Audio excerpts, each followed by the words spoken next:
All right, hello there, ladies and gentlemen. Welcome in, boys and girls. Welcome to Savvy Webs TV. My God, I need a haircut. All right. We will sort out the Super Saiyan hair later on. But yeah, we got an action-packed stream for today. We will begin with an hour of just chatting, which happens at the beginning of every stream. All right, as it has for the last 6 years. It's all good. Not everyone knows that, but you know now. Then we're going to do the state of play. I found the 1 hour state of play on YouTube. It should be good enough, and I'll chuck that on the VODs channel. And then it's back to more hot, sexy, riveting, absolutely thrilling, the white knuckle thrill ride of Final Fantasy XII. The most interesting Final Fantasy game I've ever played my entire life. The most engaging combat system I have ever played in the series. It's gonna happen. But before I continue, let me say thank you to Peanut for the 52-month through for the Prime. Piss Procrastinator, that's a great name. Thank you very much for that Prime. Ethereal Alchemist, thank you for the Prime. Saphira, thank you for the Tier 2. Torius, thank you for the Expedition 33 months of Tier 1. Thank you very much. And AK Easy, you all right. Thank you for that, Subaru. Welcome in, guys. How the hell are you all doing? Existential Bread, Loco Panda, Psych, The Doctor, all caps, new keyboard, I'll get over it. Danny Mouse, Grumpy Shoes, welcome in, Screech to Play, Valafor Wing, Freudian Slip, The Fury, Furious Malik, welcome in, Bennis Hee Hee, Bald Eagle, welcome in. What is going on, Jules, Mash, Gizmo Heath, Blazing Eyes, Shana, Autocon. There's too many people here for me to keep up with. There's too many. Thor, what's going on? Also, do I have a set... Oh, Neglia, do I have a set stream schedule? Tell you what, while you're all here, the answer is no. The answer is whenever I am fully rested as can possibly be, then I'll stream.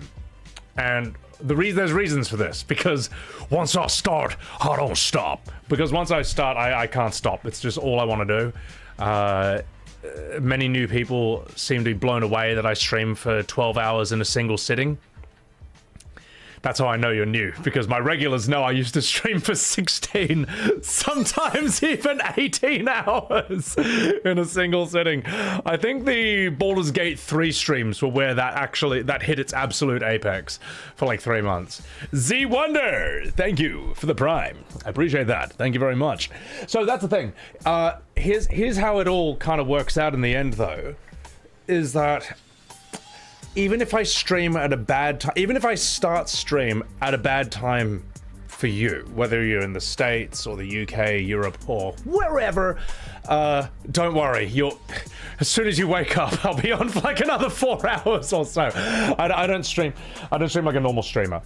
If you, there are streamers who only do like 4 to 6 hours regularly at the same time all the time. There are people around the world who can never catch their streams ever. The way I do it, doesn't matter where you are, at some point you'll find, at some point in that 12 hours, often even 13, you'll find a moment when you can hop in to say hello. And I can't always respond to every single, I would love to respond to every single chat. If I could like stop time and do that, I would. But I just can't. So I do try to get as many of you as possible. So there's a whole Sebi Webb's Baldur's Gate 3 playthrough you haven't seen. Listen up, Sonny Jim, Christmas has come early. Because on my VODs channel, you can find, which is in my Twitch chat right now, you can find my entire Baldur's Gate 3 playthrough from start to finish. It was so fun. One of the best games and one of the best sets of streams I've ever had. It was brilliant. And if you go to my main YouTube channel, you can see tightly edited videos of certain scenes, like my character creation, which was, in my opinion, the greatest character I have ever created. Ever. The legendary Grunk. And his guardian looks even worse. His guardian was one of the best things I've ever made as well. Also, BZMon, thank you for the Subaru. Good to see you when you do stream. I appreciate that. Budweiser, thank you for that Prime.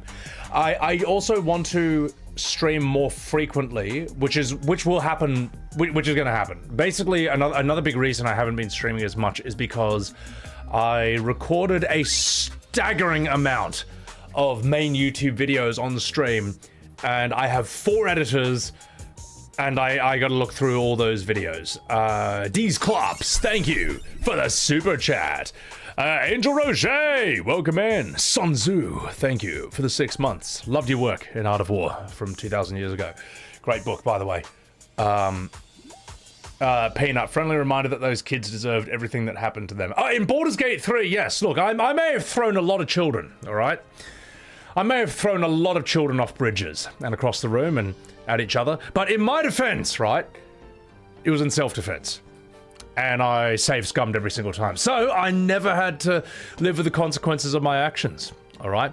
Also, when someone says pick on someone your own size, my character was a halfling, so technically he was the same size as the kids he was throwing across the room. To Valdor, welcome in, welcome in. Yeah, exactly. You know, y'all can catch me when you can catch me. I know I say y'all even though I'm not American. The reason is I just like it. I like how it sounds. The Doctor, thank you for the prime. So, yeah. Also. Yeah, those kids had it coming. 5-0, all right? And what are they? They ripped me off. They scammed me, okay? So, yeah, they robbed me on multiple occasions. So I robbed them of the pain of existence, all right? I freed them from the suffering of living, you know? So, yeah. TH, what's going on? Nice excuse, Marie. Thanks. Jules J, thank you for the soy face. Fearless, welcome in. What's going on? Keek lol. I'm Captain Bosch. But yeah, so you would love to see the Baldur's Gate 3 playthrough. I have a VODs channel called Sebi Webs VODs. It is separate from the main YouTube. That's where all my VODs go. And yeah, it's what's crazy is that channel, the VODs channel, is soon to approach 10,000 subs. It's ridiculous, man. I had no idea that many of you guys would want to watch the VODs, man. I'm glad I started it years before E33, because the E33 VODs are what drew a lot of people to that channel. And then people are like, oh shit, there's FF8 and 10. If there's FF9, there's Rebirth, believe it or not. 16 and so on and so forth. And a bunch of variety like Heavy Rain, Subnautica, Broforce, Slay the Princess, Titan Souls, and so on. Now, let me say thank you. Logan Lifts, thank you very much for the 10 months on SebiWebs TV. Hope you're doing well, man. The Fury, thank you for the $5 super chat. At some point, you want to see me play World of Final Fantasy. It is the cringiest dialogue I have ever seen in any FF game. Interesting combat system, the Fury. The tragedy is, I've already seen one scene from that game, and that told me everything I needed to know. It was Quistis as a Funko Pop. Why she's a Funko Pop, nobody knows. And Bahamut acting the worst Bahamut I have ever seen. Bahamut acting like a villain from a children's Christmas pantomime. I've never seen anything like it. To me, that was the nail in the coffin, that there are modern FF fans who will buy literally anything with a Final Fantasy label slapped onto it. Sure, maybe the combat's fine, but I'm sorry, like, I need more than just that. I need a game that doesn't make me feel like I'm 5 years old, all right? In fact, you know what? Let's show you what I'm talking about right now, okay? Watch this. Show you exactly what I'm talking about. Don't say I didn't warn you, chat. Don't say I didn't warn you. World of Final Fantasy Bahamut. Ladies and gentlemen, this is real.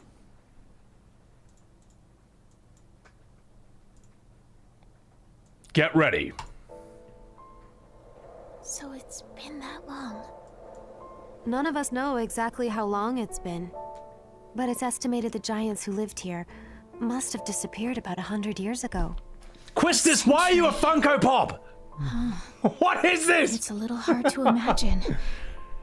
Well, why don't we head back to the airship and... What the...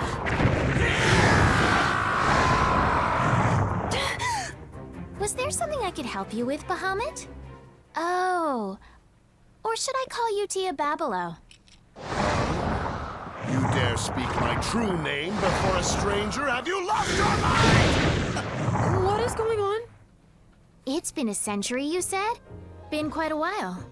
But I used to know old Bahamut here. You know the Dyad servant? A servant? Me?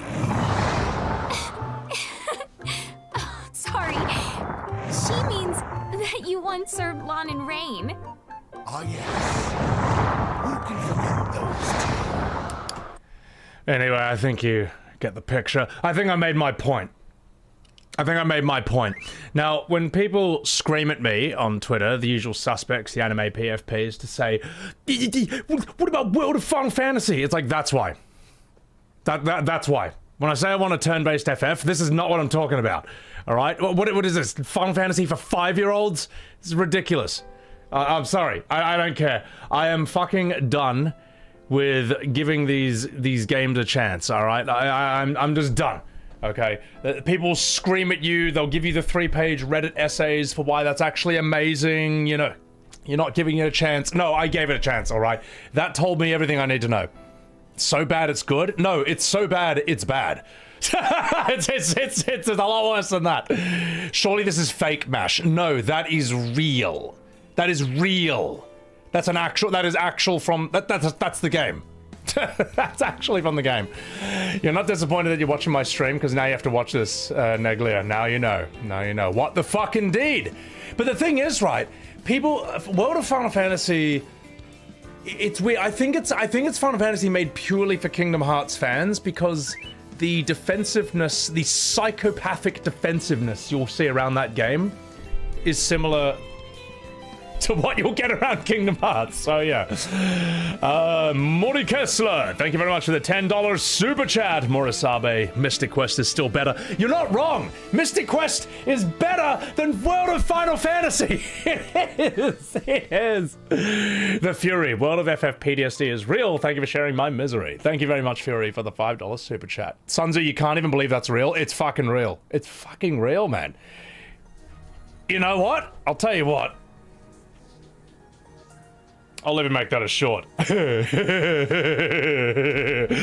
not? Why not piss off the World of Final Fantasy fandom as well? I mean, what else do I need to say? What else do I need to say, mate? I'm fucking blown away. I don't even need to say anything on these clips anymore. I just need to, like, stare at you in disappointment while it's happening. I do like when I get the comments. There's a lot of clips where I just have nothing to say, but just, like, look at the camera, like, what the fuck is this? And I do love the comments where they're just like, man, like, why are you looking at me like I did this, man? It's not my fault, man. I do like that my penetrating stare can fill even bystanders with guilt, all right? You know, you may not have done that, but you let it happen, all right? Okay? That happened, and we all let it happen. Bahamut taking voice lessons from Red 13 is the worst part, Screech. World of Final Fantasy's Bahamut sounds better than Rebirth Red. It's actually a better voice. Oh, just when you think it couldn't get any worse, it goes even further down the barrel. Oh my god. Got to play the Trails series. I tell you what, the Trails series and the Tales series, I can't tell the difference. Trails, Tales, they're all anime. They seem respected within their fandom, and I'll give them credit for that, but they don't appeal to me. That's all. But yeah, no, a lot of people say they enjoyed them. Dita, welcome in. Luna Lily, thank you for the 43-month through. You're an amazing human being. Never stop being your wonderful and crazy you, Sebi. Thank you very much. Appreciate that. Thank you, Luna. Thank you. There is another thing I wanted to say, which is, if you are watching from YouTube and you are a YouTube member, I have finally sat down, explored what a YouTube membership even is or what its features are, and I've added every feature in the book that I possibly can, without it getting ridiculous. So YouTube members, you now have custom emojis next to your name in the live chat and in the comments, which I saw. Now I just see YouTube comments with like a frowning Billy face next to it. I'm like, good. That YouTube profile pic will continue to, or that little badge will continue to upgrade after like a month. I think it's like 1 month, 2 months, 3 months, 6 months, 1 year, 2 years, 3 years, 4 years. I added them up to 4 years. It goes up to 10. I've only been streaming on YouTube for like a few months, all right? I think the 4 years has bought me quite a bit of time, all right? It'll be a while before I have to add the 5, 6, and so on. Second thing YouTube members can now do is I think you can actually use custom emotes, as Locksmithy is doing right there, in the live stream chat. You now have 18 custom emojis. It will take 12 more memberships until I can unlock a new one, but that's a lot. That's a lot. I appreciate all you guys who have become members of the YouTube, and I appreciate guys like Super Panda who have gifted a shit ton of YouTube memberships to the community. Appreciate that. Blue Paddock, welcome in.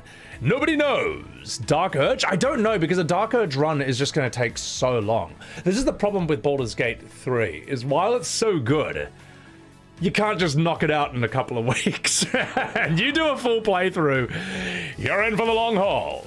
So, Animal Ford, thank you for that membership. Appreciate it. And another thing you get with memberships is, this is a weird feature, and I was hesitant to turn it on at first, but I thought, well, if all the big channels are doing it, maybe this is just how it's done on YouTube. If you're a YouTube member, I've turned on a couple things that say that your profile pics will show up under videos, and your profile pics will show up on the main channel, on the homepage or something. I haven't tested this myself, but these are boxes to check, and I figured, fuck it, why not? You know, if all the other big YouTube channels are doing it, why not? So, Torius, it goes a bit quicker on playthrough 2 because you know where to go. Yeah, that's true. Playthrough 1, I was doing everything, and save scumming relentlessly. It's a good thing I had a beast of a PC and an SSD, because I could load that quite quickly. Dylan Hopkins, thank you very much for the $7 super chat. I'm a new fan. I ran into your channel thanks to Expedition 33. Loved your reaction to the Renoir boss music. Impressed me that I had to look at. Impressed you so much that you had to look at others' reactions. Didn't disappoint. Appreciate that.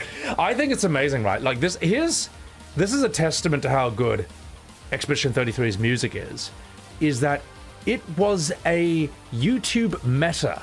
It was a real short meta last year to see people's reactions to the Renoir boss music. And to a lesser extent, stuff like Monoko's music and so on and so forth. I had one for Flying Waters. I remember Flying Waters was the first time I sat in that game. Like, for example, cutscene music like the Gamage, I know it's coming, it's a cutscene, but like, when I got into a fight in Flying Waters, I was sitting there thinking, okay, what do I do? And the music kicks in, I'm like, hang on.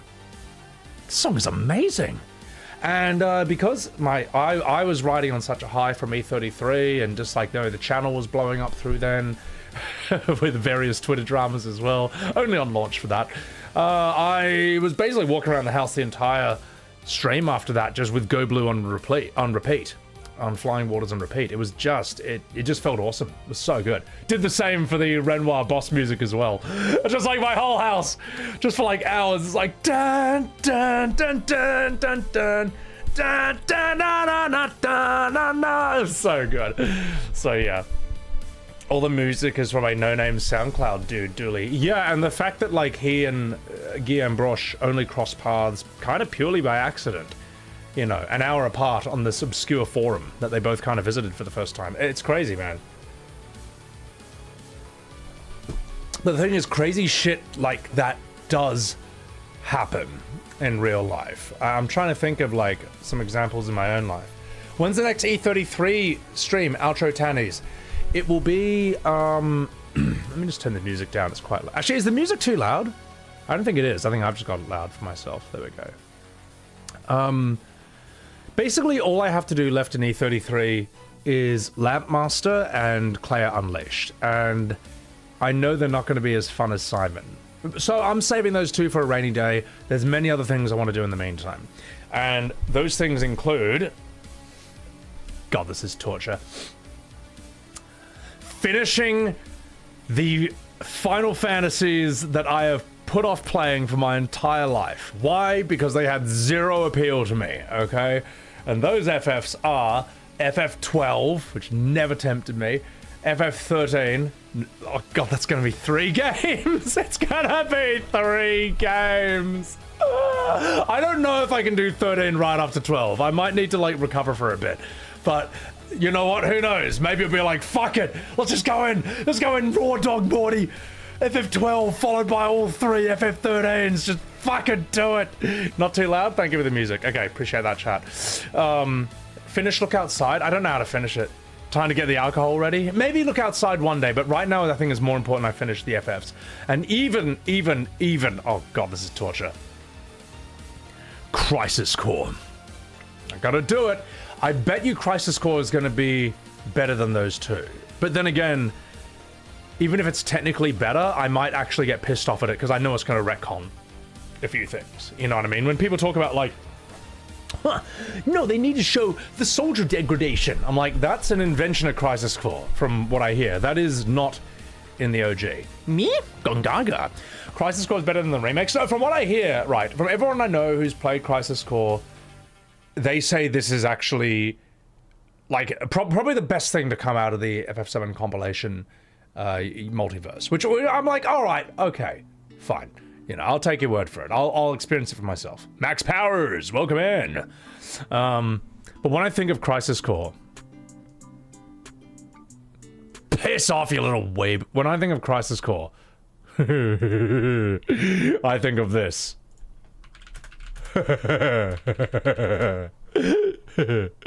God, my friend sent me this. Right? What the fuck? Look at this horrible thumbnail. Me, gung, me, gung, me, gung, me, gung, gaga, gaga, gaga, gaga, gaga, gaga, gaga, gaga, me, gung, me, gung, me, gung, me, gung, gaga, gaga, gaga, gaga, gaga, gaga, gaga, me, gung, gung, gaga, gaga, me, gung, gaga, gaga, me, gung, gaga, me, gung, gaga, gaga, gung, gaga, gung, gaga, me, gung, gaga. Hey, what's so funny about... Some people say the modern FF community can't meme. I disagree. They can come up with some absolute fucking gold right there. That is that is so stupid. That is... Me? No! I'll give it to you in chat. I'll post it in chat a few times, alright? That is so unbelievably stupid. That is one of the funniest things. That's brilliant. That, in my opinion, is probably one of the best modern Final Fantasy memes out of them all. Just top tier. So... yeah, that one saved. Oh, you should. It's worth it. It's a great one to troll anyone with. Like, that's the thing. Even if you... what I like about that meme is whether you love or hate modern Final Fantasy, it's just pure funny. You can't not like it. You can't be mad at it. Grumpy Shoes. Treat yourself into Suikoden 1 and 2.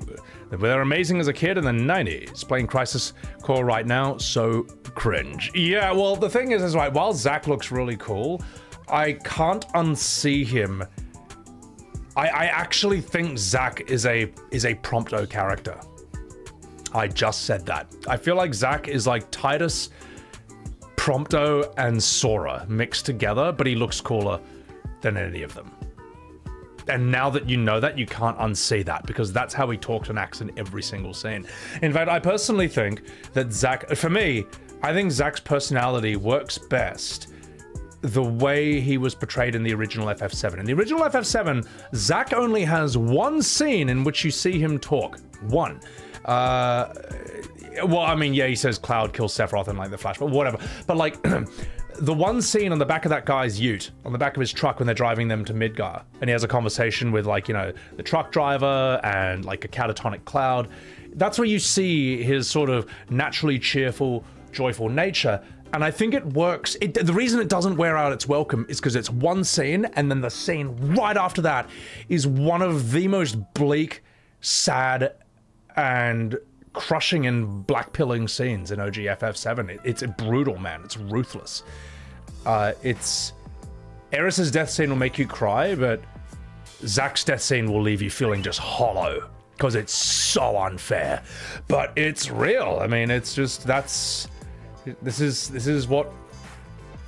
the reality of being a soldier, man. Like a real life soldier. It's fucked, man. So, Fury, thank you very much for the $5 super chat. Crisis Core's limit break real machine was utter nonsense. I don't even know what that is, so I can't comment. But I do hear that in Crisis Core, there's an incredibly well-written character called Genesis, who quotes extremely well-written poetry from a thing called Loveless whenever you see him, and I can't wait to see what Genesis does. I can't wait for this character. I hope he has a lot of scenes, and I hope he comes back for Remake Part 3. Genesis is awesome, Patriot.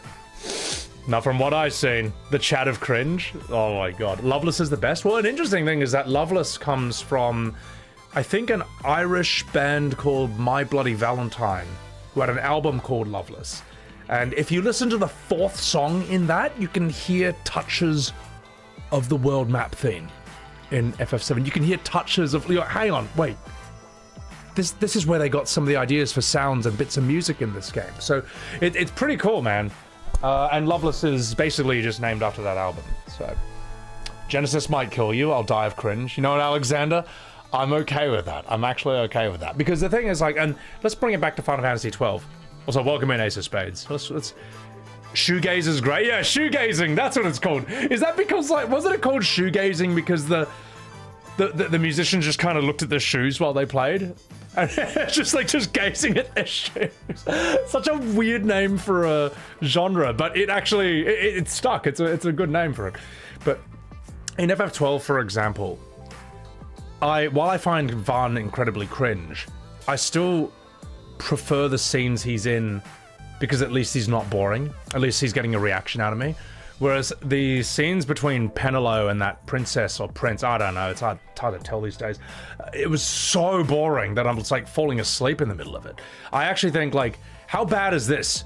Vaan sucks, but I need Vaan to keep me engaged. Like, I mean, I'm sorry, chat. I actually don't find. I know that like Balthier and Barsh are supposed to be the better characters. I mean, they're cooler. I'd rather be them. I'd rather hang out with them, but I don't actually find them particularly interesting yet, and maybe I'm just simply too early in. I've also streamed the game for 12 hours, but let's say that's 6 hours because it takes twice as long to do anything on stream as it takes you off stream. So, Zavella, Sebi, you're so cool. You alright? Thank you. Well, I suppose I am. Kathleen Kennedy, I'm Captain Bosch von Ronsenburg of Dalmasco. Welcome in, Kathleen. Vaan is useful as Phoenix Down or cannon fodder, Jordash. That's the thing, I just put, when I'm forced to play as Vaan, I just give him the gambit. Anyone falls below 50% HP, he gives him a potion. By the way, that's it. That's my whole strategy in FF12 so far. Again, let's say 6 hours of gameplay, even though it was 12 hours of stream. Let's be generous. 6 hours of gameplay, and I have not needed to press a single button for a single fight. And you know what my brilliant gambit strategy is? Character falls below half health, Vaan uses potion. That's it. That's my entire strategy. That's it. That has carried me for 6 hours, and I am curious to see when I'm finally gonna get my comeuppance, when I will have to upgrade that strat from potion to high potion. And then I'll see how long that goes until I get what I deserve again. So, Trikushin, thank you for the super chat. Sebi, you need me to know. You saw my calling Looney a dummy mummy, and it sparked what is now a 70,000 word fanfic. Uh-oh. I'm also reworking the fanfic into an original novel. I have you to thank, Blame. Oh, that's... Oh. Thank you for that super chat. That reminds me. I actually... should I do this on stream? I should. I wrote a fake fanfic myself as a joke on Twitter. I haven't posted it. It's in my scheduled tweets. Specifically to annoy... some people. I showed it to my friend. I was like, what do you think of this? And he's like, Sip, how long have you been on Twitter? This looks completely insane. You look like a mad person doing this. I'm like, oh yeah, sure, I suppose when you think of it that way. You know what? Fuck it, we're on the subject. Let's just do it now. Let's just do it now. Let me pull it up. This is so bad, chat. This is so bad. This is so bad. Let me just pull up my scheduled tweets. Where is it? This is so terrible. This is so terrible. Okay. Alright, fuck it, we're gonna do it. Fuck it, we'll do it live. And then we'll do, you know, all the rest, like the Dragon Ball recap and then the actual game and stuff. Okay. This is so bad. Let me just adjust one thing real quick. It's quite bright on my eyeballs. There we go. JoJo's Modern Life. Thank you very much for the 36-month-through. You gorgeous grog. Hope you're doing well. I appreciate it. All right, chat. Wish me luck. Here we go. I fucking might even make it into a little YouTube video because you never know. It could be funny. All right.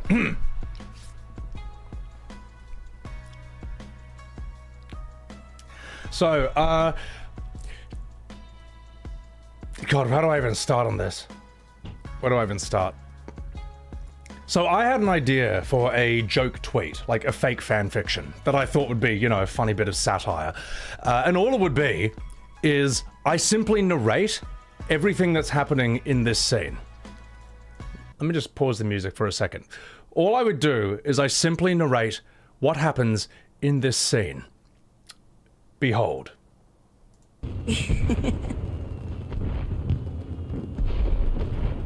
They are soft. Huh?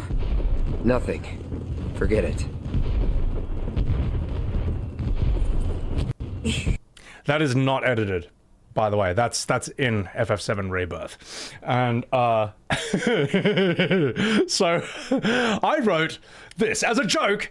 I thought, oh, maybe I could annoy some people if I write a fake fanfiction, and this is what I came up with. Red 13 gazed lovingly into Cloud Strife's Mako-infused eyes. He let out a giggle and a smile. Cloud held Red 13's hefty paw in his own hand. He noticed something.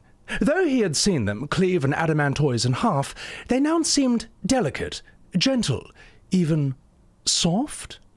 They are soft, he said out loud, purely by accident. Huh? Said Red 13, taken aback by Cloud's sudden show of affection. Nothing, said Cloud. He quickly looked out the window to hide his blushing cheeks. He was confused by the strange new emotions he felt for Red 13. Embarrassed, even, and yet they didn't feel wrong.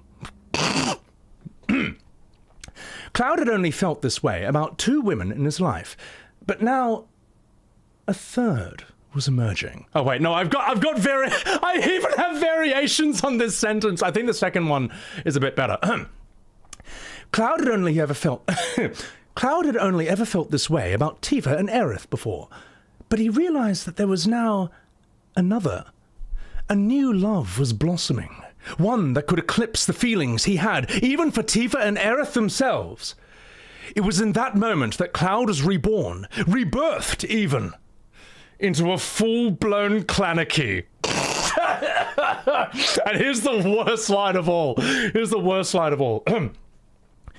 Red 13 may have slobbered all over their carriage, but later that night, he'd slobber over something else. And then I thought, just to really top it off, I would like to thank the FF7 Remake team for writing this beautiful scene between Cloud and Red 13. This confirms my ship is the one true canon. Clanarchy for life. Hashtag Clanarchy. So I wrote that. I was in a creative mood. I wrote that and I showed that to a friend of mine in Discord. I'm like, what do you think? Do you think that's good? And his response was like, Seb, how long have you been on Twitter, you fucking idiot? It's like Seb, he's like, Seb, do not post this. This makes you look completely insane. And I thought, well, suppose that's another way of looking at it. You see, when I look at this, chat, I see a magnum opus, all right? I see a literary masterpiece, all right? I see a work of satirical genius to rival even the greatest sonnets by Shakespeare. But from a normal person's perspective, this is an admission of insanity. So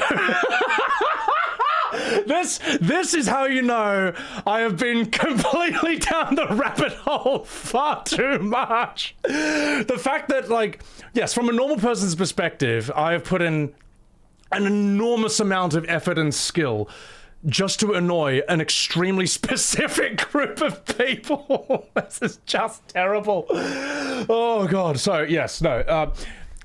Let me put it this way, chat. If you wake up and find out that you have written a tweet like this, then you need to go outside. All right. You have been indoors too long, and you have ruined your brain.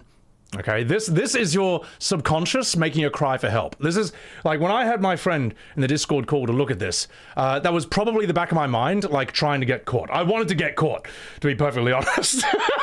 you know how Sigmund Freud said, battle not with monsters, lest ye become a monster. And if you stare into the abyss for too long, the abyss stares into you. So yes, as you can see, and there's the abyss staring right back into you. So the stream is wild. Oh, yeah, damn straight it is. Well, for you, the stream is wild. For me, it was Tuesday. So, anyway, all right, chat. That is my Clannicky. That is my Red 13 tweet. I feel like that could be a very funny YouTube video, and I think if I tweeted that, it's just gonna look like utter madness. It's gonna look completely insane. So yeah, post it. I don't know if I'm ready for that just yet. The greatest genius since Clive Barker's Hellbound Heart. The worst part is, right? I actually think it's rather well written. The worst part is, I bet if I put that on a fan fiction website, it would not look out of place. In fact, it would look like one of the finer works. So yeah, think about that. All right, just a second. Just gonna timestamp that. All right. I think the worst line is probably like, Cloud looked away quickly to hide his blushing cheeks. when I came with blushing cheeks, I was like, that is one of the most disgusting sentences I have ever written my entire life. I should write smut? No, because like, no, I don't want to do it for real. I don't want to do it for real. It's better written than the first half of FF7 Remake. Hey, it held your attention, right? You know what the worst part is, Brian Adam? That Red 13 horrible fanfic I just wrote as a joke, that was still more engaging. That was probably more engaging and interesting than a lot of actual Rebirth scenes. Does this scene happen in the OG? Defected Lurker? No! No, it's not in the OG. You don't date Red 13 in the original. You don't. Even when you are on the date with Barrett, which is a joke date, by the way. You have to work really hard to get Barrett's date. There's no romance between him and Cloud. Barrett basically, it's like just boys hanging out. Barrett talks about how he misses Marlene, hopes she's all right, you know, and then like, he's just kind of talking out loud and just gets like agitates himself, and then he shoots at the fireworks. You hear him just like, damn fireworks, and you hear like his Gatling gun noise. Barrett's so unhinged that he shoots at the fireworks of the theme park.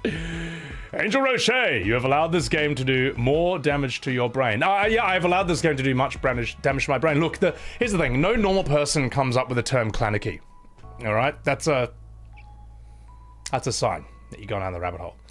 You can date every character, but it's just hanging out, Taurus. I don't think you can date, like, Vincent or Sid. You can date Tifa, Eris, Yuffie, and Barrett. That's the most I've ever seen. Wolf's Pain! Thank you. We both stared into the abyss. The difference is, you blinked. Batman to the Owlman. The crisis on two Earths. Thanks, Wolf. I appreciate that. Yeah. Oh, in Rebirth, you can date every character. That's true. Yeah. I got the Cat Sith, Vincent, Sid Highwind date. Somehow.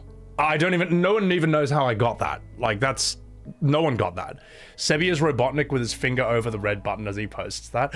I feel like, I don't know. I don't know if there's some unintended consequence of posting that.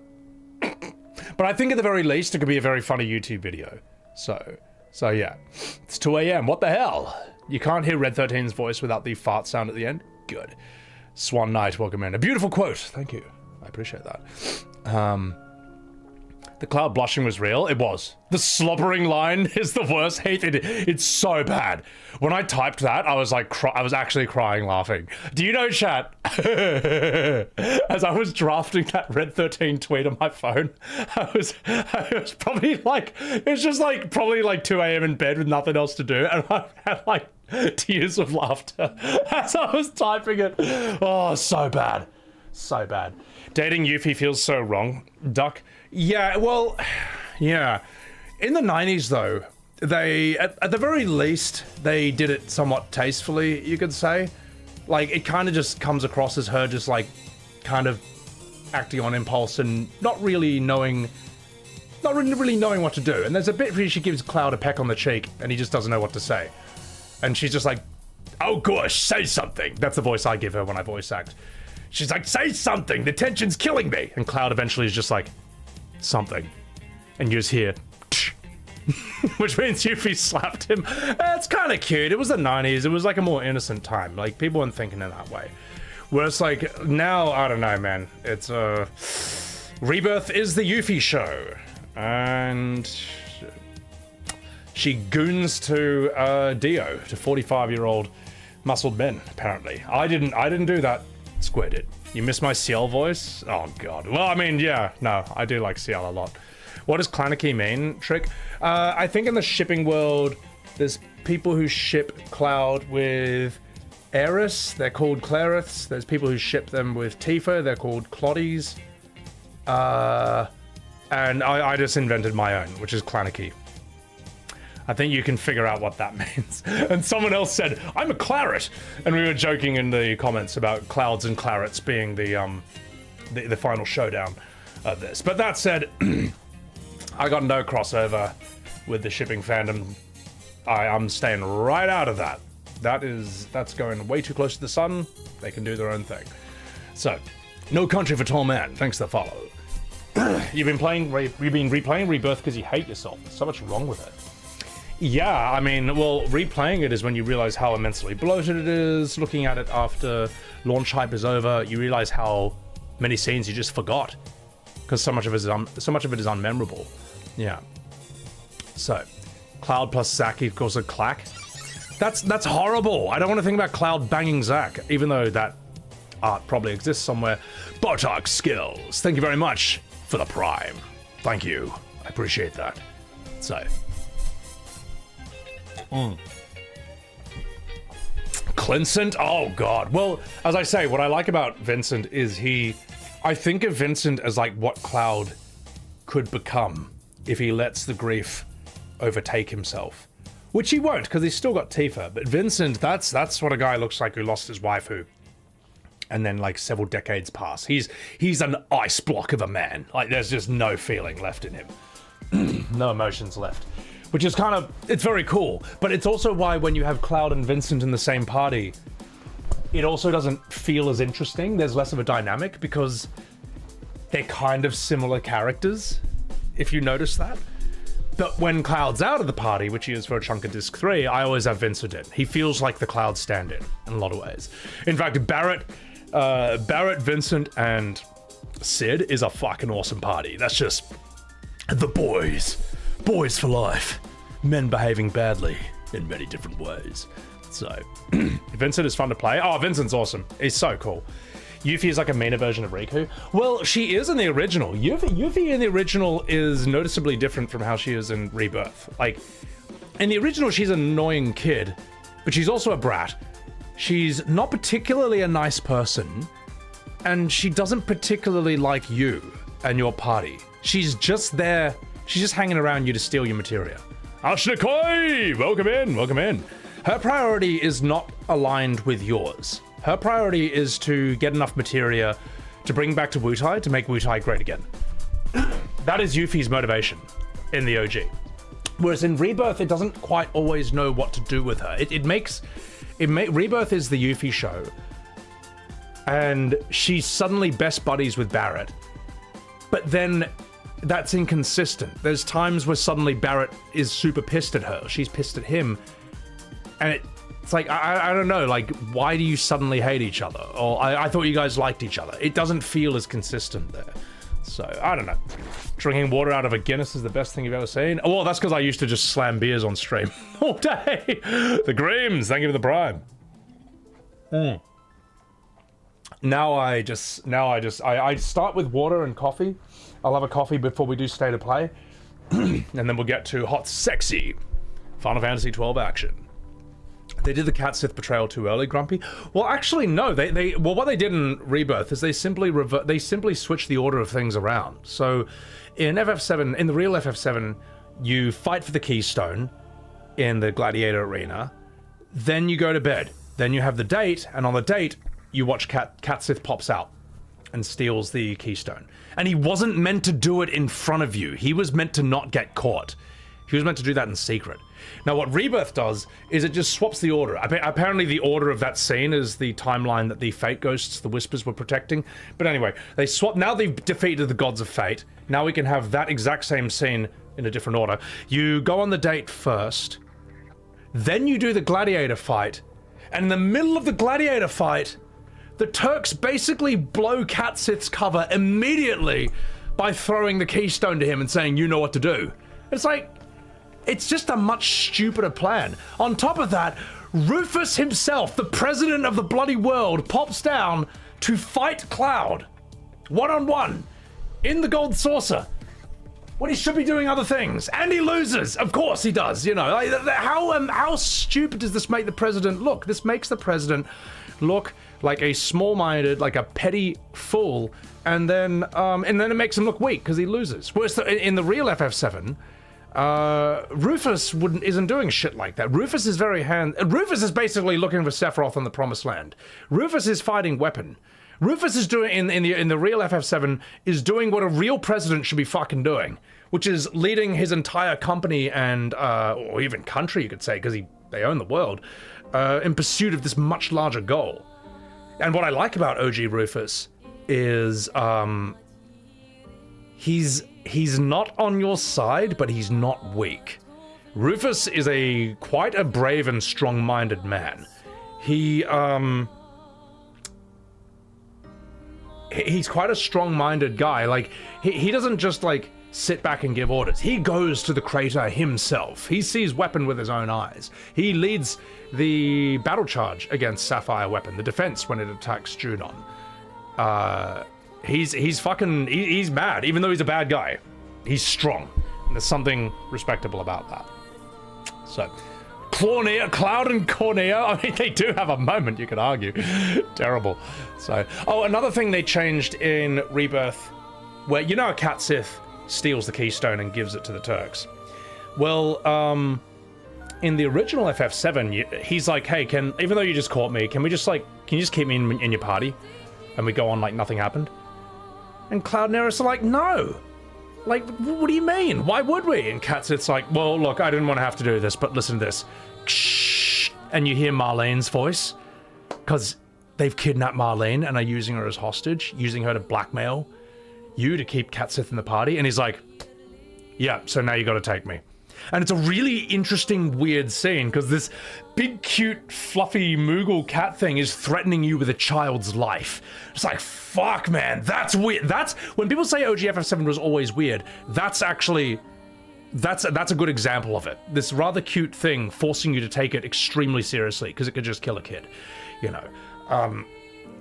They removed that from Rebirth, by the way. Cat Sith, there's no point at which Cat Sith says, oh, by the way, we've kidnapped Marlene. Not in there, they removed that. Because remember, you're not allowed to have moral grayness anymore. A main character is not allowed to be unlikable or even bad for even a split second. Everyone has to be perfect. Everything is black and white. Bad guys are all bad, good guys are all good. Yeah. So, yeah, you didn't even notice that, probably, because you were too busy being blindsided by Sid. The absolute butchery of that character. And I remember when Barrett's about to shoot Cat Sith in Rebirth after he's betrayed them, you know, you see Sid like, whoa, hang on, man, wait a minute. It's like, man, OG Sid would fucking put a spear right through Cat's head. OG Sid wouldn't give a shit. He wouldn't be like, whoa, hold on, Barrett, you know, don't shoot the cat. Don't shoot the guy who betrayed us. OG Sid would not have an ounce of patience for such tomfoolery. for such shenanigans. It's unbelievable how everything is butchered. Butchered in the major details so hard that it distracts you from all the little details, all the small ways in which they got the characters wrong. And when anyone's like, well, oh, are you saying you understand the characters better than the people who wrote them? Well, I mean, it doesn't seem like they understand their own characters very well. I would say you can just feel FF7 without Sakaguchi's influence, you know? Because whatever we see in the OG, that's not what we see in the remakes. It's just true. It's just fucking true. Yeah, so do a video about the Chocobo and no breeding. I didn't really care too much about that, but we'll get to. I will do a side quest review of the what is it, including the Chocobo Sage when we meet him. Yeah, FF7 was never final. They planned on milking it for half a century. Noodles. Actually, that's not true. So there's also an idea that somehow they knew FF7 would be this gigantic success. It was such a guarantee that they then planned 30 years of content after that. It's just bullshit. OG FF7. Like, if OG FF7 was not so successful, none of the compilation stuff would exist, alright? It's just true. It's just a fact, okay? They didn't know if it would work. It was the first Final Fantasy that was in 3D. It was the first Final Fantasy ever on the PlayStation instead of Nintendo. It was the first Final Fantasy to go super, like, lean way more into the science fiction aesthetic than the fantasy. There's so many risks they took with that game. They didn't know if it would work. And they're just lucky it did. But in a way, we're unlucky that it did, because then we got everything that came afterwards. This idea that, like, stuff they had in, like, the 97 game, they were like, ah, yes. And in 2024, when we remake this, we'll bring that back. We'll expand it into this. It's bullshit. It's fucking bullshit. Anyone who thinks that that's how it was, you're just wrong. You're just plain wrong. Nothing works like that. Nothing. Soms, thank you very much for the super chat. FF7 refund. Ever Crisis sucks major balls. I haven't played Ever Crisis, but I've seen how they rewrote Dine's death scene to match Rebirth in that. Gustave, bonjour. Dita, I will look at the state of play in a bit. I just want to talk with chat a bit. I haven't seen a lot of you guys in a while. Ethereal Alchemist. 7 was a huge risk, and you can see because Sakaguchi had exhausted his interest as a director with 1 to 6. Well, that's the thing, like, Sakaguchi's influence is really important, but he's not the only one. Like, when you give Sakaguchi full creative control, you get a game that looks like FF9.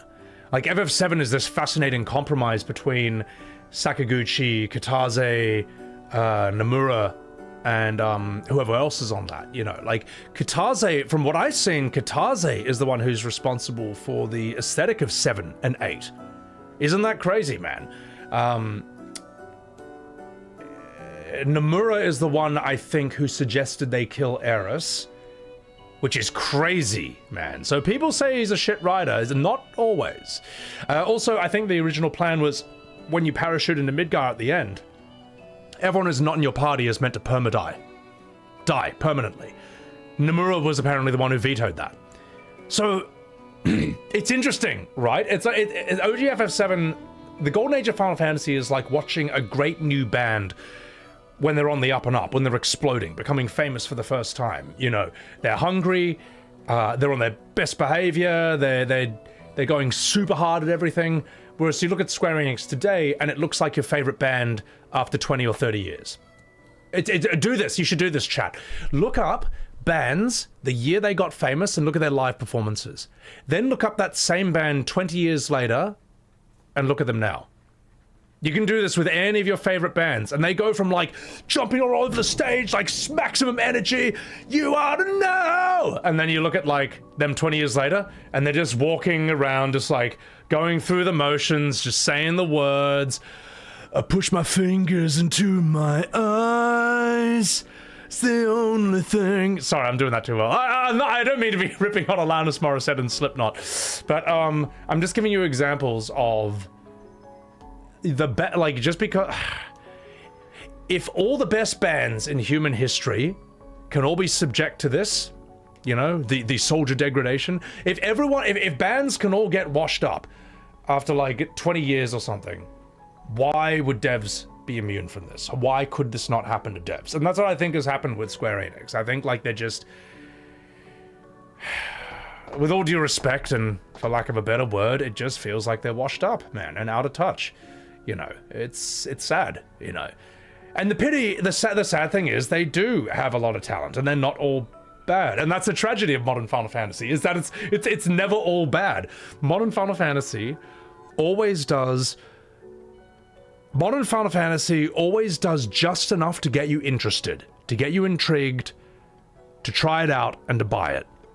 Then it always disappoints you in the most unnecessary ways possible.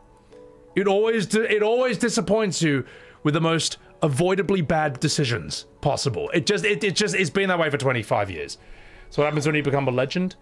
People who work around you and you become afraid to tell you no. Yeah, exactly, Torius. I can see that, you know. Like, I'm very lucky that, like, I got mates who I've known for, like, years and years and years, and they're not afraid to tell me the brutal truth. And it's good. I need that. I need to have my head brought back down to planet Earth at times, you know.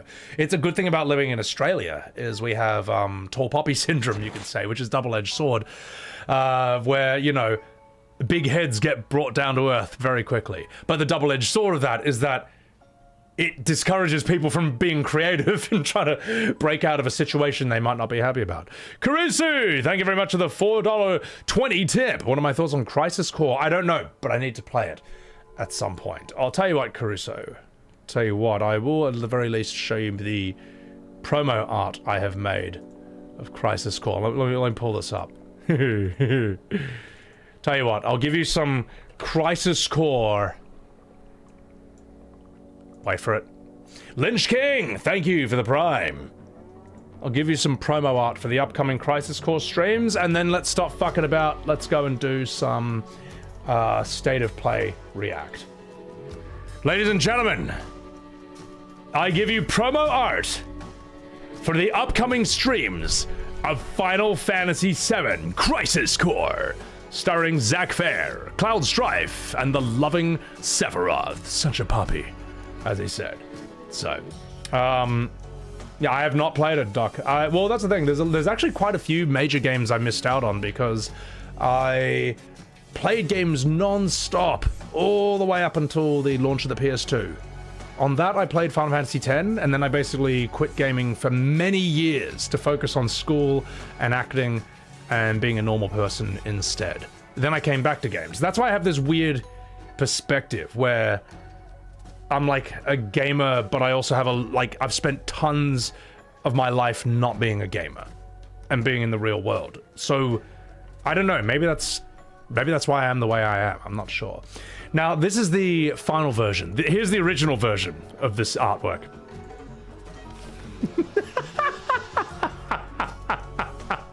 Now, that was the original draft. And you know, in a lot of ways, Billy actually suits the vibe of Sephiroth a lot better. Like, he looks the part when you think about it. He's got the face. But, at the end of the day, maybe he's not famous enough. I'm not famous, but I mean, like, you know, maybe not enough people know who he is. It just kind of doesn't make sense. So I figured, fuck it, we'll just keep with my face on this. Billy shows up whenever there's an animal in the game. So, oh, speaking of Billy, chat, I do want to show you one pic. Oh, this is so cute. So, in my Discord, in the Billy Times section, I woke up this morning to find Cat. I woke up this morning to find Billy on my bed like this. Oh, he's such a good boy. Such a good boy. He's like a little dog, you know. Billy was born for this role. Oh, he absolutely was. Absolutely was. Look at that little... I had to get it from multiple angles. Because he's like a little fluffy pillow. He's like a little bath mat. You know, he's like a little tea towel. Billy playing dead. No, but he wasn't like that at first, but when I put my arm next to him, he tried to reach over to grab it to bite, and he just reached and then just like gave up. And then just ended like that. Yeah, he's a little burnt toast loaf of bread right there. He's a little loaf of cat.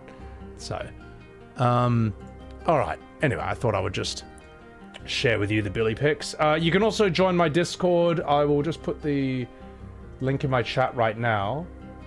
Hold the line. Love isn't always on time. Here's the Discord link in my chat. And if you want to join, there it is. Also, we have an FF7 Rebirth section where you are allowed to speak freely without the threat of being downvoted into oblivion or banned for having the wrong opinion. So, in other words, it's not like the Reddits or the Facebook groups. Or well, I guess Twitter's not really, but, you know, that's where they live, so. Evan, welcome in, welcome in. Linger Sting, thank you for the super chat. New sub here for life, bro. Love your hot takes in the Final Fantasy games as it's much needed. People don't like hearing the truth. Also, FF12 is my favorite. Thank you for that super chat. And I do want to warn you. In fact, I do want to say, before we continue, we'll do the Dragon Ball Z thing and then we'll continue. I don't know if I want to apologize, but I do feel bad for people who FF12 was their favorite and they are witnessing me not enjoy it so much. Because personally, I find the world a bit dull looking. I find most of the characters quite bland, other than the Bungas. I think they're awesome. Vaughn is annoying as fuck, but he's really good for stream to rip on. I don't find the combat particularly interesting. And I know that it's designed to be that way, but I don't think that it is a natural evolution of FF1 to 10. We all know I think that, but I've seen some people who are in the comments of the VOD who are quite angry and think that, I don't know, that it was inconsistent or I'm being hypocritical to hate FF15, 16, and Rebirth, but not love 12. I don't get it, because to me, from my perspective, 12... like clearly belongs in the modern FF era. It's not part of the Golden Age. To me, 12 clearly is clearly part of FF16, 15, whatever, and Rebirth and all that. And I'm trying to understand this. I'm trying to think, why is it? Why does FF12, for those who played it on, why does FF12 have such a strong hold over people's brains, unexpectedly? In fact, chat, I made a tweet about 12 where I posted me beating that boss with no hands, and that sparked an outrage. A guy basically quote tweeted it, basically saying, "Fuck you!" He hated it, and I got like 2,000 likes, and it's like, Jesus, man, I didn't know I didn't know there were so many 12 fans, but I'm starting to understand it, and I think I'm figuring out why. FF12 came out in 2006, and that's 2 years after World of Warcraft came out, alright? The world was in full MMO mania, and MMO mania, for those of you who lived through World of Warcraft, that was crazy. It was bigger than just a video game. It was a cultural event. It was like as big as football. It was so big that South Park had an episode about it, whereas South Park would never do an episode about FF14. It's just too irrelevant to them. It's not big enough.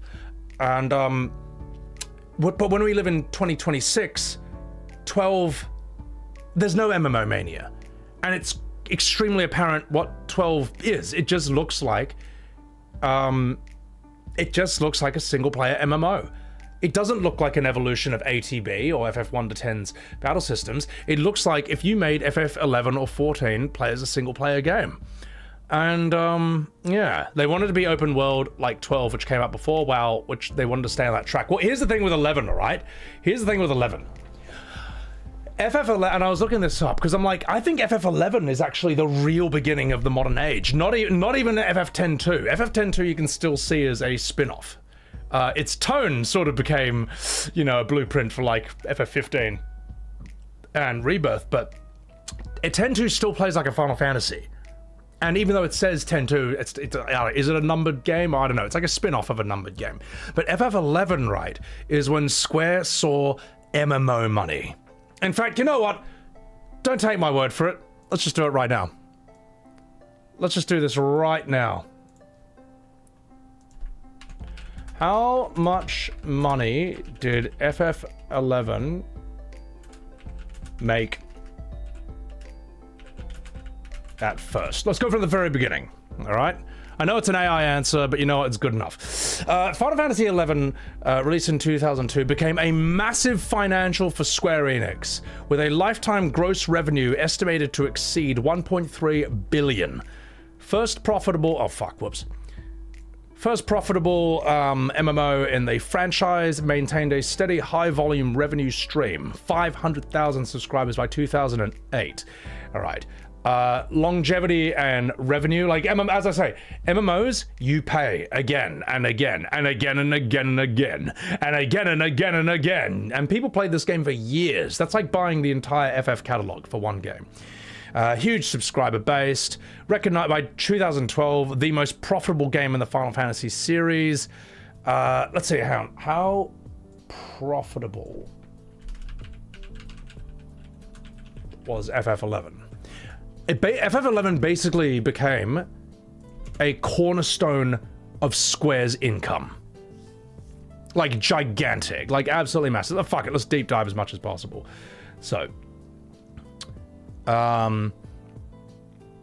as a cash cow, requires relatively low investment to maintain while continuing to generate consistent recurring revenue. 239% increase in Square's operating profit. Fucking hell, Morty. Yeah, so, here's the thing, right? I think that when they say the love of money is the root of all evil, I actually think this is where it really began. This is where it really began. Also, Ambase, thank you for the $5 super chat. What horror game has a good story standard for you? Mortuary Assistant, Slay the Princess, Until Dawn's really fun. The Quarry isn't scary, but it's very fun. Yeah. Arjun Hayes, thank you. Sorry, Angel Rashane, thank you for that 100 bits, man. Appreciate it. Nomu Nomu, thank you for the Primaru. And here's the thing, right? Like, here's my tinfoil hat, crazy conspiracy, Alex Jones theory, all right? I think that FF11 was so shockingly profitable on launch that that temptation took a hold of Square Enix and it has never let go. Because I thought FF14 might have been the root of it, because I remember seeing in FF16 there's MMO design. There's MMO design in FF16. It's structured like an MMO. The quests are like MMOs. When I was playing FF15, God, I was playing that by myself in 2016 before I became a streamer. I was thinking about these things. I'd have to look at it again. That might be its own thing, but 7 Rebirth feels like an MMO. Fuck, when you... Have a look at this. Okay? Like... Wait, let me find this. This is going to piss off a lot of people, and they're going to say it's just a pure coincidence. Well, I'm sorry, it's very hard to unsee some of these things, alright? Gotcha.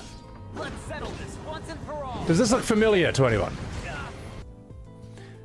Top is FF7 Rebirth, bottom is FF14. Gotcha. Let's settle this once and for all. There is MMO design in their single-player games everywhere, and you can't separate it now. It feels like they designed 12 that way to get people to play 11, or it feels like they thought MMO are where it's at, and this is how they're going to design it from now on. You want to do that? Fine, but don't be dishonest and say that this is obviously what FF10 had to evolve into. What else do we have? Holy shit, indeed, right? So here's how FF... By the way, doesn't stop there. Here's how Final Fantasy XIV raid bosses work, alright?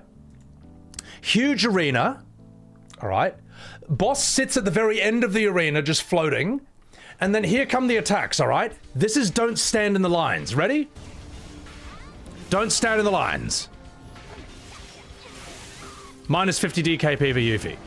Then we have don't stand in the triangles. Look at this, it's the same fucking type of attack. Don't stand in the triangles. Then we have don't stand in the circles, alright? These are MMO mechanics, and some people are being pissed off at me. Here's the thing. I'm not saying FF7 Remake Rebirth's combat is bad because of that. If you enjoy it, you enjoy it, you know? But I can't unsee this. And, you know, some people have tried to strawman the argument against me. They say, like, oh, he's saying these are raid bosses because they have AoEs. No, I'm not... No, AoEs are not specific to raid bosses. But I know the fucking don't stand the triangle attack when I see it. I know don't stand the circle when I see it. I know don't stand the lines when I see it. Okay? MMO design has completely taken over modern Final Fantasy, and you cannot unsee it once you see it. It's crazy, man. It's actually insane. Yeah. So, yeah. Hope that offends everyone. Yeah, anyway, enough fucking about. I think let's continue. Even more proof? Well, I mean, the thing is, you can put... I've even put those into tweets, and they don't have any response. All they say is, hey, stick to storytelling, all right? Because you don't know what you're talking about with mechanics. It's like, okay, explain why. Explain how that's different. Well, to which they can't. They just sit there and they're just like, huh, just by showing that, you're wrong. It's like, okay, why? Silence. So, Queen Vampire, thank you for the $10 super chat. Being the Final Fantasy fan you are, did I like the Advent Children movie? You watched it as soon as you completed FF7 and you actually loved it as a kid. I'll tell you what, and we'll do a few more, we'll just do a bit more just chatting, then we'll do the game. We'll do State of Play and then we'll do FF12. I'll respond to these super chats. I think Advent Children reads a bit like fan fiction. I think it retcons some characters, like Reno turns into a joke, Rufus is now alive again, and so on and so forth. It changes, suddenly characters can do matrix jumps and physics, which they can't do in the original, and if they could, the story would play out differently. However, Advent Children has some great fights. Very good graphics, great fights. Tifa versus the electric fist guy in the church is just brilliant. Every second of that is just beautiful. Red 13 talks like a normal person instead of Mickey Mouse. Vincent is very cool. Vincent gets his moment. Yeah, I didn't... And the thing is, FF7 Advent Children felt extra good because it came right after The Spirits Within. All right.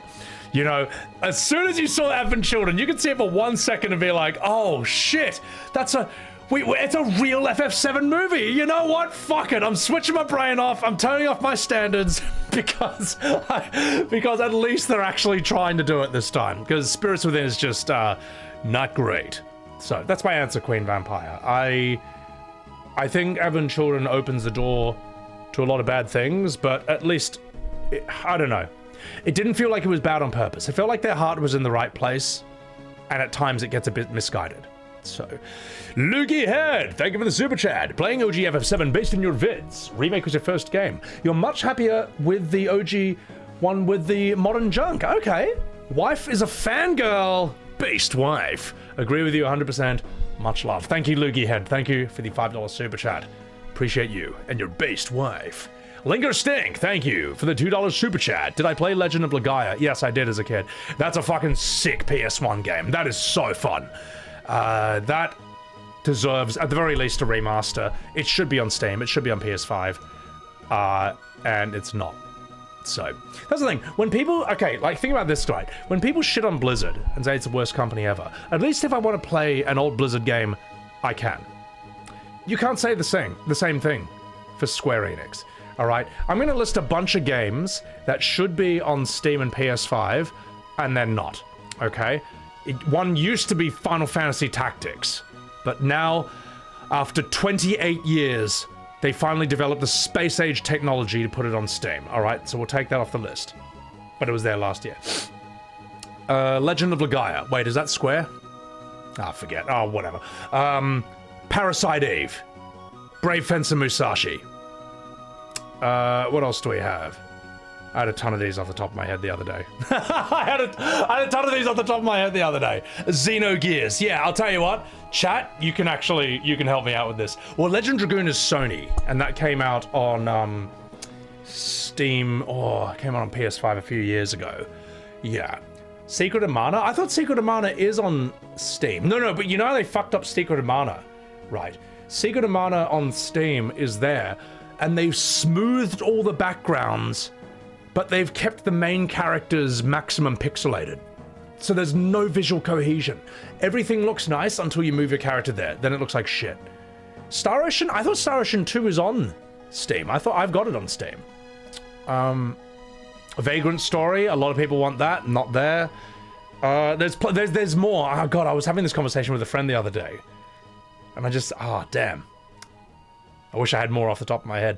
But that's the thing. You want to play an old Blizzard game, you can. You want to play an old Square game, you can't. It's just very sad. It's very sad. So, all right, enough fucking about. Ladies and gentlemen, it's time for this. In the last episode of XII Webs TV, Sebi was playing Final Fantasy XII, where he became Captain Bosch.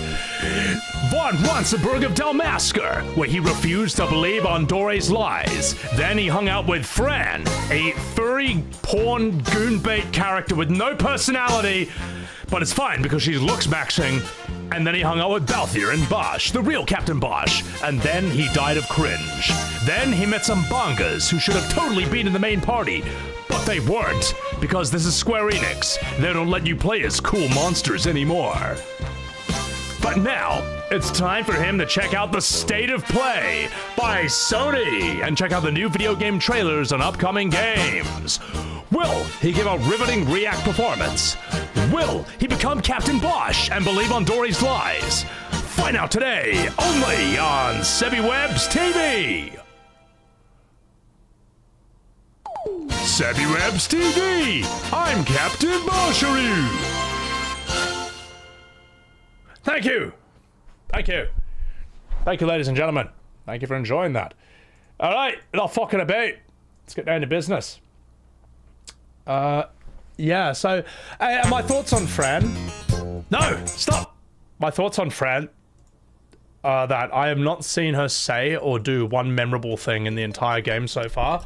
I think Fran shows you the power of looks maxing. Because she has no personality so far, from what I've seen. She's very nice to look at, she's got very nice voice, and absolutely no personality at all. Fran is a furry fetish porn goonbait character. Alright? She's...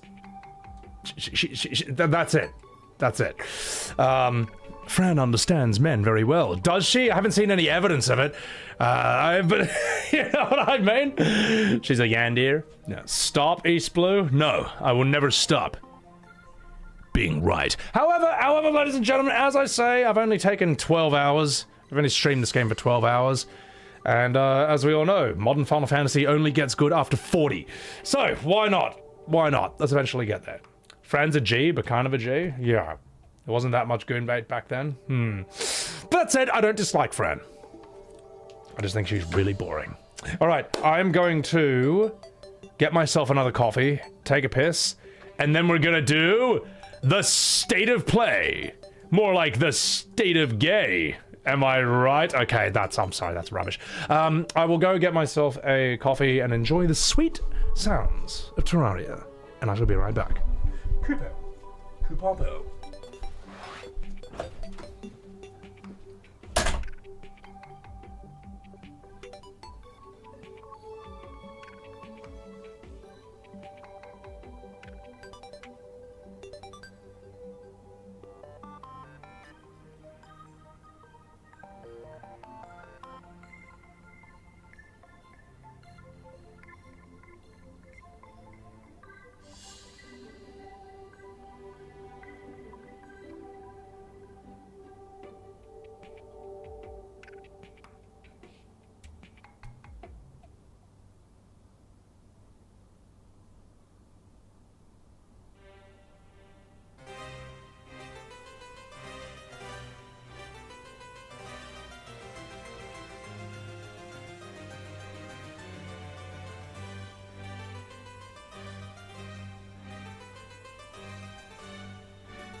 I'm back. Oh, jeez. Does anyone know a good place to grab Symphony of the Night nowadays? I know it's on the PlayStation Store. I don't think you can get it on Steam though, sadly. It would be nice if they added a sort of CRT filter to the game, because when you can see all the pixels, it doesn't quite, the artwork doesn't quite hit as well. And Symphony of the Night is an artistic masterpiece. It's an achievement in video games to me.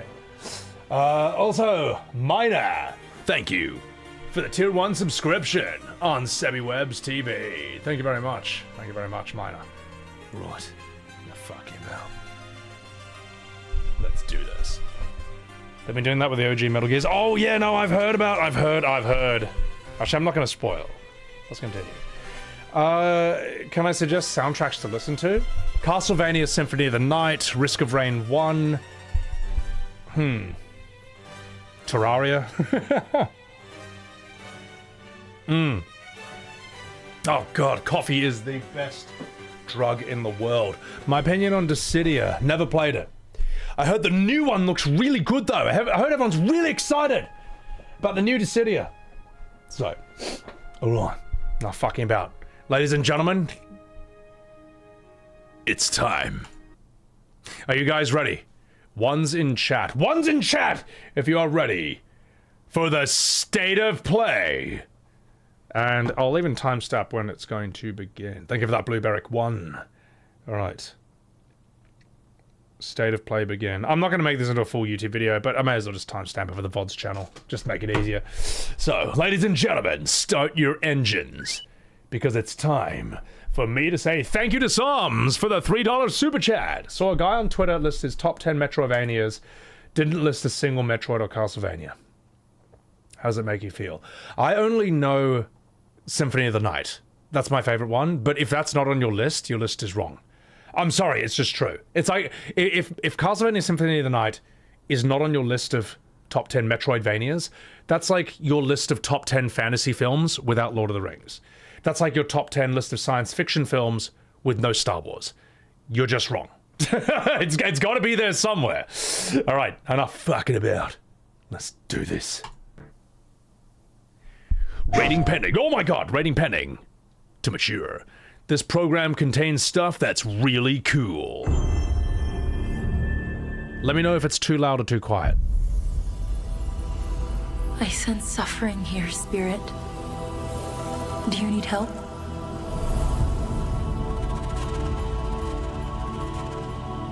Ember Lab. A spirit guide? It's been a long time since we've had one of your kind in Cosmora. I'm glad you're here. Huh. Gay! Oh, sorry. All right, okay. It's out of my system. It's out of my system. All right, now we can look at this objectively. Sorry, just had to... That temple has been sealed as long as I can remember. Dangerous corruption. I don't even know what this game is or what it's about. Along with the secrets of a forgotten practice.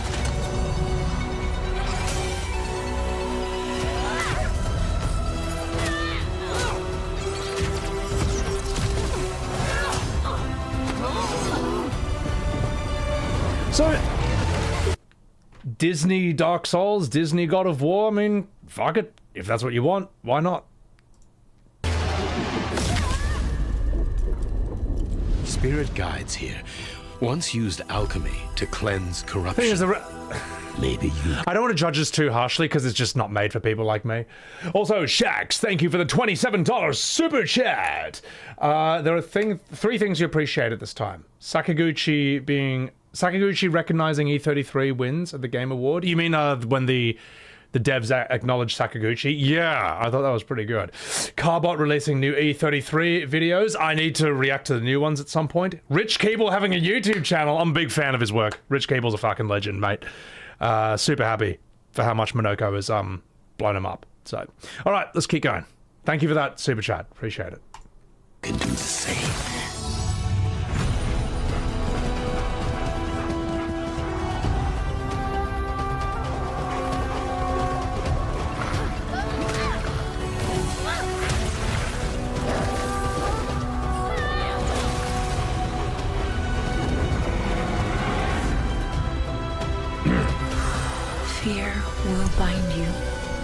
gripping to the present, which must always pass.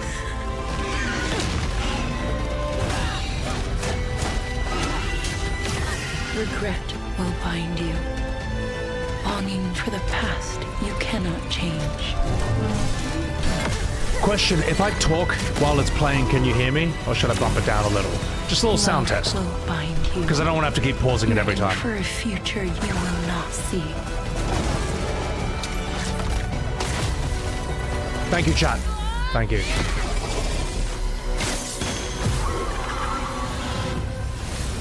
It just works. Here's the thing, I'm not offended by this. Unbound. It's just not for May me. you depart in peace. If that's what you want, sure. And is this like a sequel? Because I feel like I've seen a game that looks like this already. Hey everyone, Whatever. I'm Josh and this is my brother Mike. Okay. We hope you enjoyed that first look at our next game, Kena, Scars of Cosmora. After the amazing response to Kena Bridge of Spirits in 2021, the team was excited to take on the challenge of creating something even bigger and better this time around. Our partnership with PlayStation Studios has empowered us to expand our scope while still staying true to what made the first game special. Since her adventure in Bridge of Spirits, Kena has grown into an older, more experienced spirit guide. Her reputation now precedes her. She comes to a new land called Cosmora, home to multiple distinct communities. On this adventure, Kena discovers a spirit guide's role in helping living people, not only those who have passed away. It is interesting. It looks like a Disney Souls game. You know, like Road to El Dorado. More dynamic combat.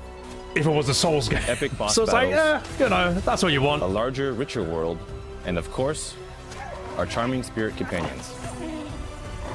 Kena, Scars of Cosmora releases on PlayStation 5 and PC. Thanks so much for watching and enjoy the rest of the show.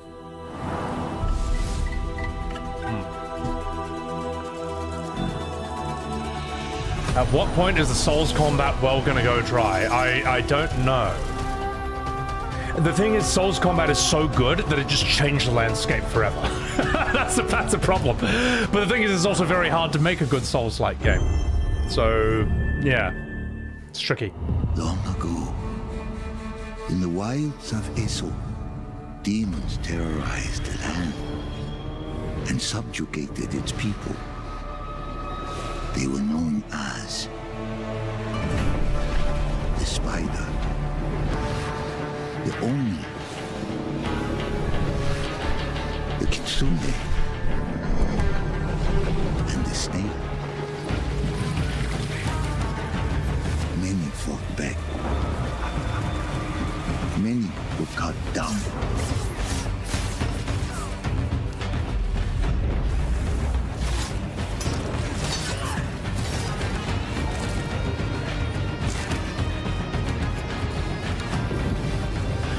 Is this like Nio Night Rain?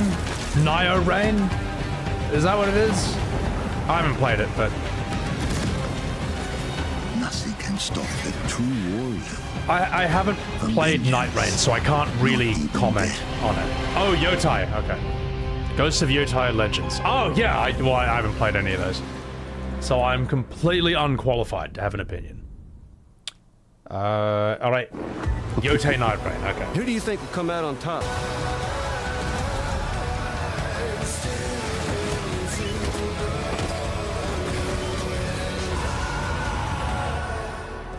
The tricky part for marketing Death Stranding... Kept you waiting, huh? I kept you waiting, Tricky thing about Death Stranding is you can't sum up what it is in a simple sentence. you can't. Anytime you ask anyone what it's about, hi, you get a few I'm essays. Mike Booth from Bad Robot Games. But whatever, game I want to director check it of out. Four Loop. As a game designer, a core goal of mine has always been to make game experiences that offer interesting surprises and unpredictable. Just 1 second. Thank you, Quentin, for the super chat. Hard out here for these FF7 Twitter streets, bro. Oh yeah, it's a bloodbath there. All right, let's keep going with this. Thanks. Predictable moments that never get old. The result is Four Loop, an emergent, challenging, 4-player combat sandbox where you and your friends succeed through cooperation and improvisation, and where no two runs are ever the same.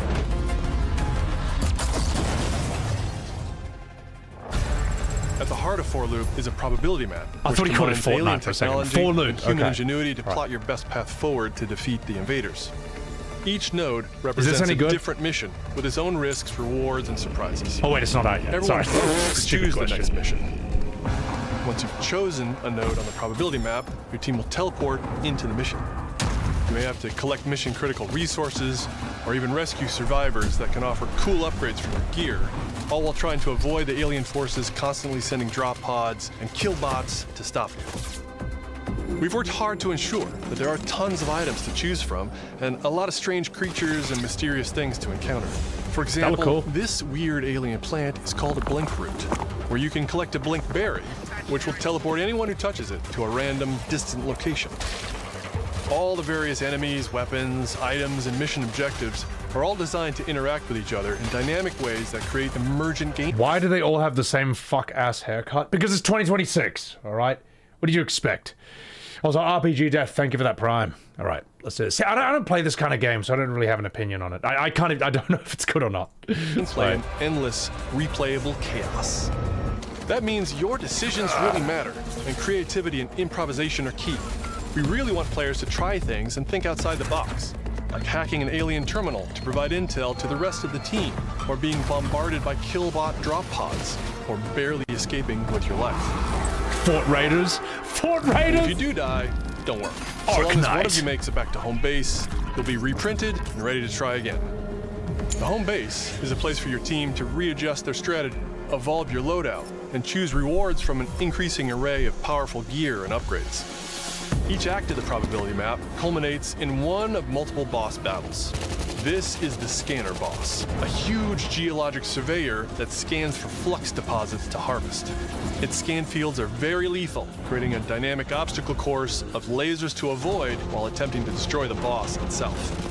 Because the scanner's body rotates like a 3D puzzle, you want to spread out and attack it from all sides. All, of course, while avoiding the slow-moving, lethal laser grids. This looks like an idea that's really cool on paper, looks really cool in the trailer, and is probably immensely unfun to play against. Like, I can picture right now, people just like, oh, fuck, before I can do this, I have to stand here for like 5 minutes before the laser goes down, then I can go through. It's crazy, because it's...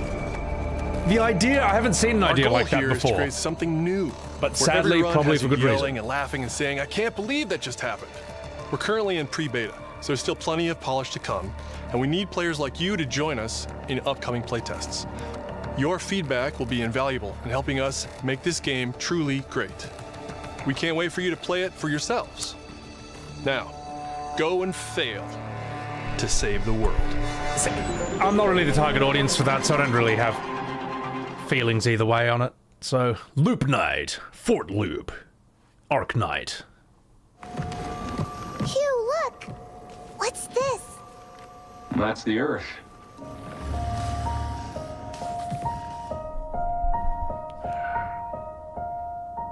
You really can make everything with lunafilament, huh?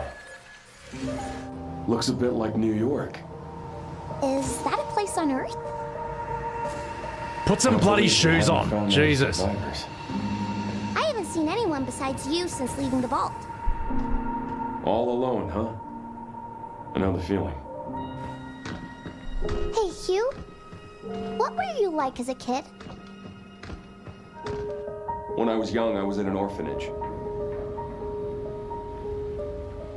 I was a lot like you. I had a few bumps along the way. But I had someone looking out for me. And now it's your turn.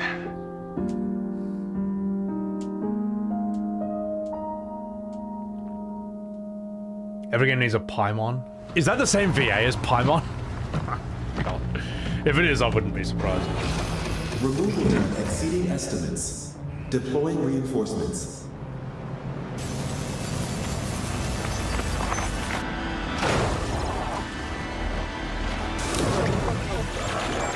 What in the...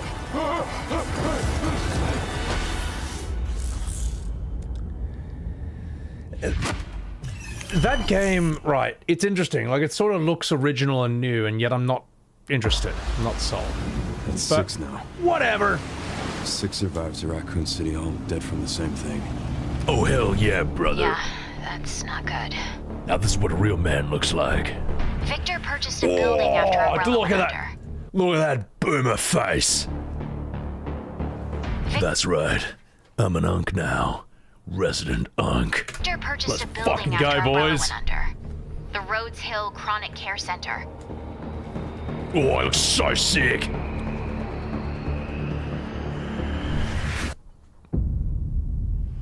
Boomer Leon. Resident Boom.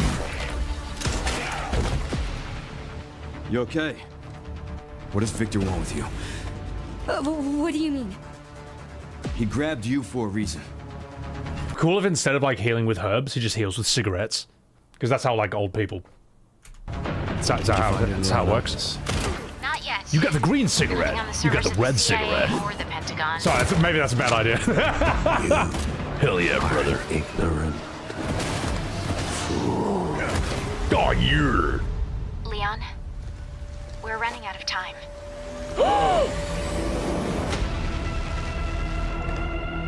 Welcome in, Tuna. Why me? The team has settled on a person of interest. A former T-virus researcher. Because my master made you who you are. Raccoon City was where it all began for me. I'm coming with you. We can talk. What do you want to know? I don't want any more regrets. Whatever it takes, count me in. The graphics and art style of this game, or at least the character model of Leon, looks awesome. He looks like a real man. It's been a while since you've been back there. It's been a while since I've smoked these cigarettes. Yeah. It's Unk time. The thing is, like, he looks cooler, you know, with like lines on his face. Hi everyone, I'm Sean. Like, Leon has been through the fucking ringer, all right? We should not expect Leon to look like a Korean K-pop BTS boy band member at this point, all right? He's had a lot of stress and worry, okay? He can look a bit I'm up. Sid Schumann. We're back with a new batch of games on their way to PS5. But before we begin, we wanted to highlight the upcoming release dates for both Pragmata and Resident Evil Requiem from Capcom. Both are coming soon to PS5 with support for PS5 Pro. Now, let's return to the dark world. Is Resident Evil 9 going to be a PS5 exclusive or PC on launch? I forget. Resident Evil 8. I swear I played that on PC on launch. So it must be. Anyway. He looks like me. Me no good. Means I look like a real mern. World of Nazgûl. It's multi-platform. With an announcement Okay, cool. for fans of Legacy of Kain. 2003's Legacy of Hell Kain yeah, Defiance brother. is being remastered by Crystal Dynamics and will be available to pre-order today. The final chapter in the Soul Reaver saga brings players into the conflict. Back when that's what a main character looked like. Kain is such an impressively bad person. It's amazing. He's just shockingly evil. And you get to play as him. Between the vampire Kain and his betrayed lieutenant, He's such an Raziel. asshole. Raziel. This remaster boasts updated HD graphics, a new third-person camera, and wayfinding level maps, as well as bonus features like character skins. Now, what do you have to tell me? Lost levels, deep lore, photo mode, and more. The digital deluxe version of the game includes promotional comics and a playable demo of Dark Prophecy, the unreleased sequel to Defiance. Given the choice, whether to rule a corrupt and failing empire, or to challenge the fates for another throw against one's destiny, what was a king to do? A reason Soul Reaver and Legacy of Kain were very respected back in the day, these were written by Amy Hennig of Last of Us, Uncharted 1, 2, and 3. We all know Amy Hennig is. She's got like a degree in literature. Her writing is superb. And then on top of that, they hired Shakespearean actors like Michael Bell, God, I can't remember the names of the other ones, but these are Shakespearean actors. That's why they don't sound like, oh no, and then Cain, he ripped my wings, ooh woo. Okay, that's why they sound like, and then I was cast into the pit of despair, fire, unspeakable agony, and eternity past. Then I was resurrected as the Soul Reaver.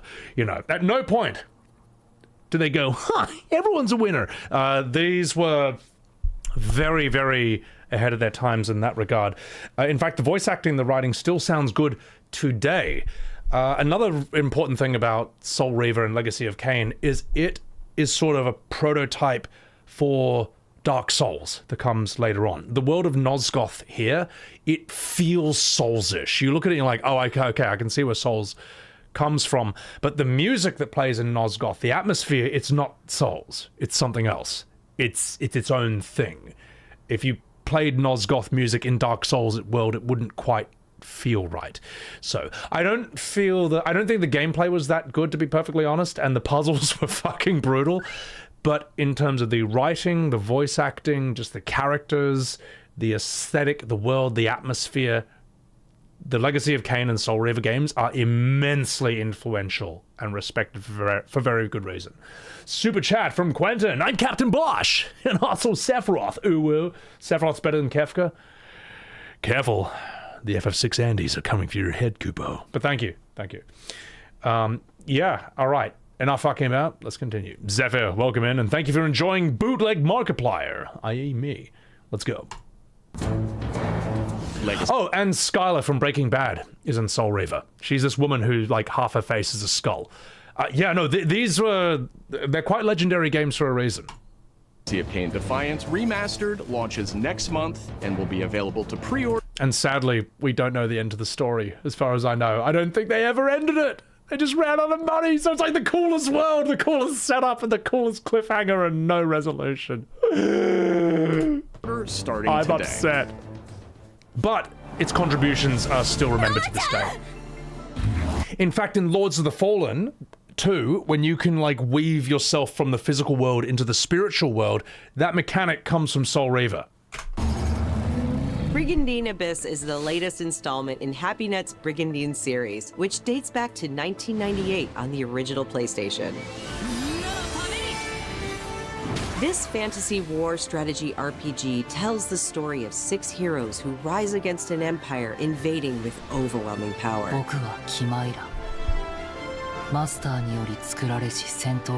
Enjoy deep strategic gameplay with over 100 unit classes, including knights and new types of monsters. And countless hours of gameplay, with 6 main storylines and side quests across 24 nations.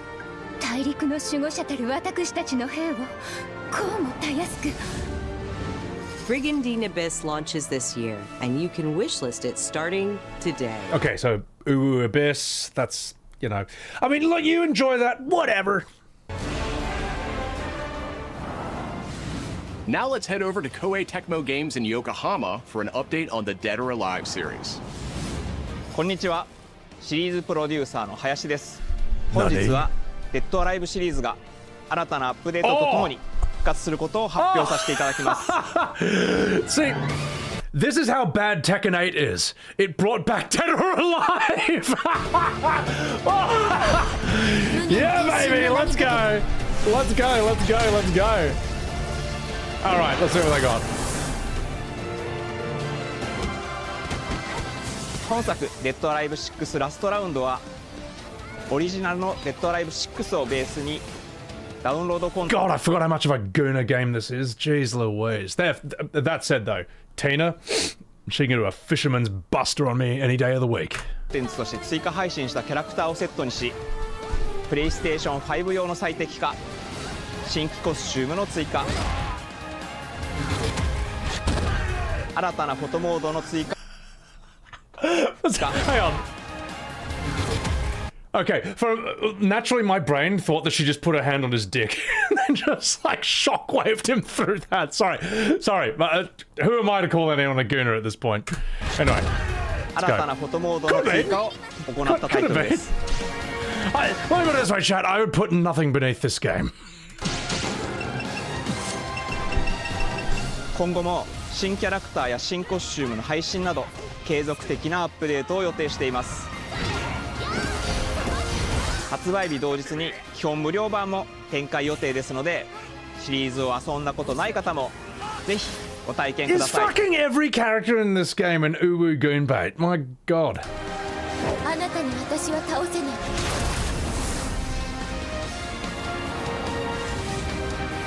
I'll tell you what, I am curious about this because, as I say, Tekken 8 has left a gap in the market. Tekken 8 is as shit as it is because it has no competition.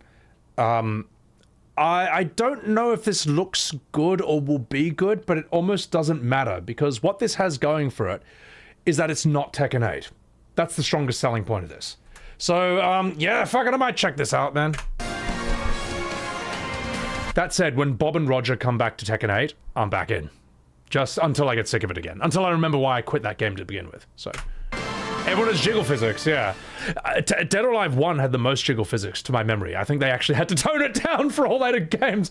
As in, I remember in the arcades in Time Zone, when the girls are doing their demo moves, it was like the demo of the game, every time they land like this is how their tits would move. Are you ready? It was like that. It was so much. And as a kid, I was like, this... I don't even know if it's a good game, but I want to play it. デッドアライブは1996年から展開している対戦アクションゲームシリーズです。数多くの作品を世に送り出して今年で30周年になります。そのタイミングでこういった発表できることを大変嬉しく思います。では最後にこちらの映像をご覧ください。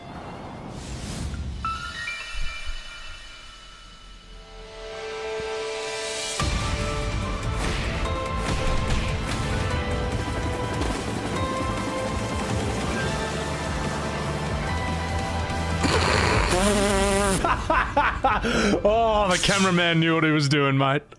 Good work. Give that man a raise. デッドアライブシリーズ最新作も開発始動しました。続報お待ちください。That was the trailer! Ninja boobs. And that's all we needed. That's all we needed.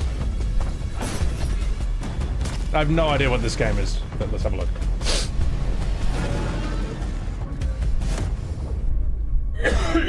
Control. Resident. Zoe, I see the spotlights. And you're getting closer. Listen, Dylan, we're getting distress calls from the theater, but research thinks we might have a resident on our hands. No one should have survived that. Then I'll hurry. Hello, everyone. I'm Mikael Kasurinen, and I'm the creative director of Control Resonant, the game-changing sequel to Control.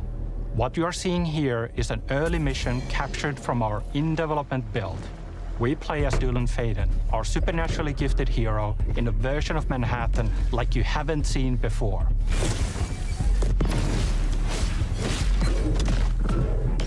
We recently acquired Shift, an ability that empowers Dylan to seamlessly move through gravity and... This is a Finnish game, right? So I want to use saying this guy has a Finnish accent.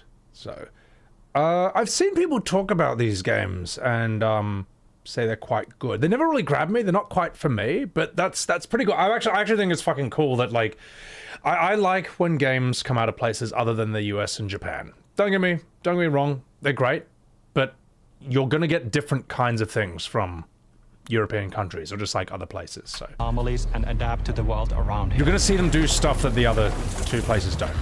So. It's Finnish. Wait, hang on. Wait. Just a minute.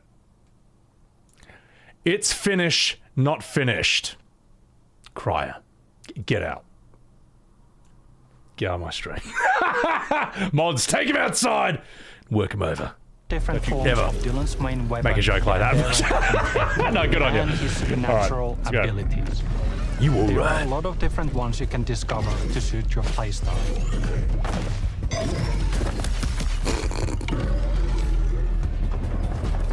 While in combat, we encourage you to play aggressively, balancing between melee attacks and abilities. This is like you're playing inside Inception, which is kind of interesting. Any updates for me? Kind of.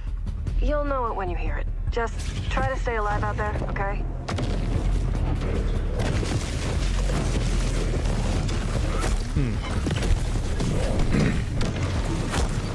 Max Payne, Rotten Kimchi. Yeah, I've seen the opening of that. I'm like, my god. This game's brutal, man. Oh my god. What the hell is that thing? Oh my god, that's the thing they fought in the Avengers. Where's the Hulk?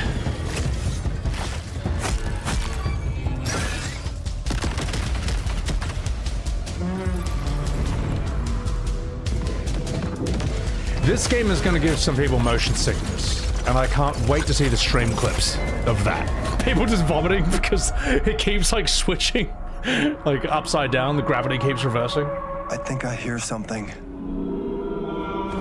Oh my, what? This is going to give some people motion sickness, man. Yeah, VR, fuck. Resonance are the dominant threat in what's our most ambitious game to date. And we can't wait to share it with you later in 2026. I did not play Infamous, but I agree, it kind of looks a bit like that.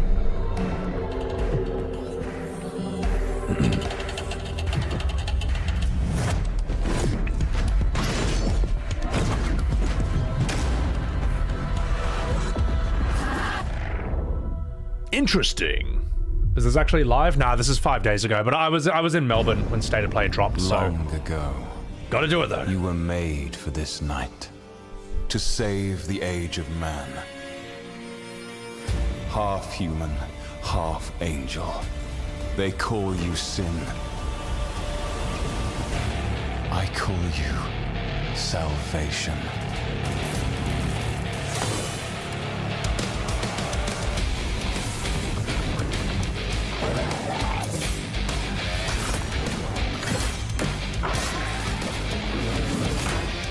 That's metal, bro.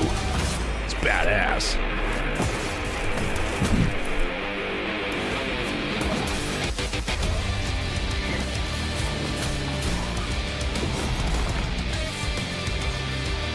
I feel like the aesthetic looks a bit too bright and clean if you want to go super dark, but then again, it would just look like Dark Souls. I don't know.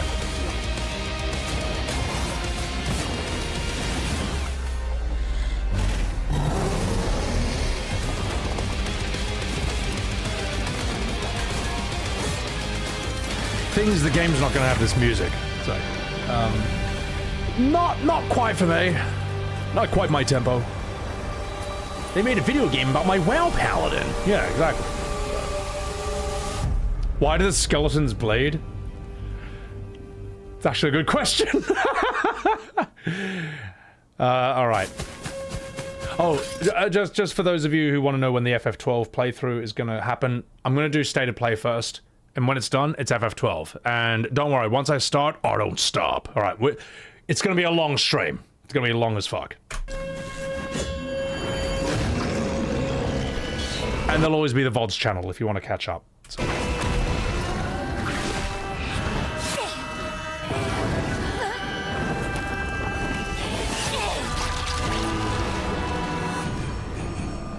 Fictions. Game Freak. Wait, Game Freak? Are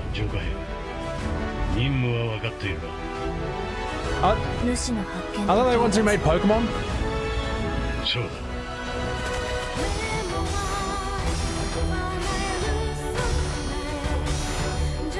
Hey, where's Pikachu?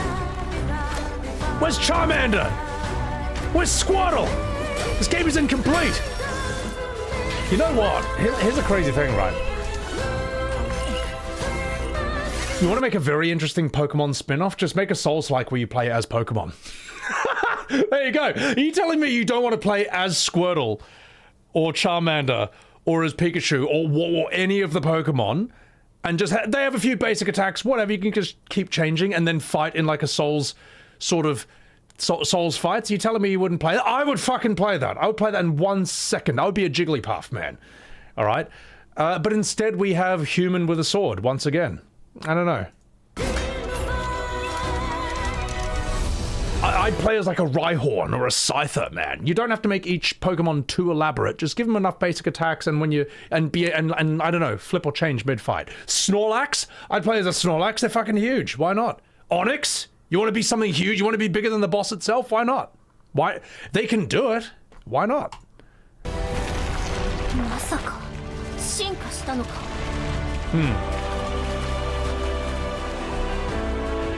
Roar. Mewtwo as a boss fight? Yeah.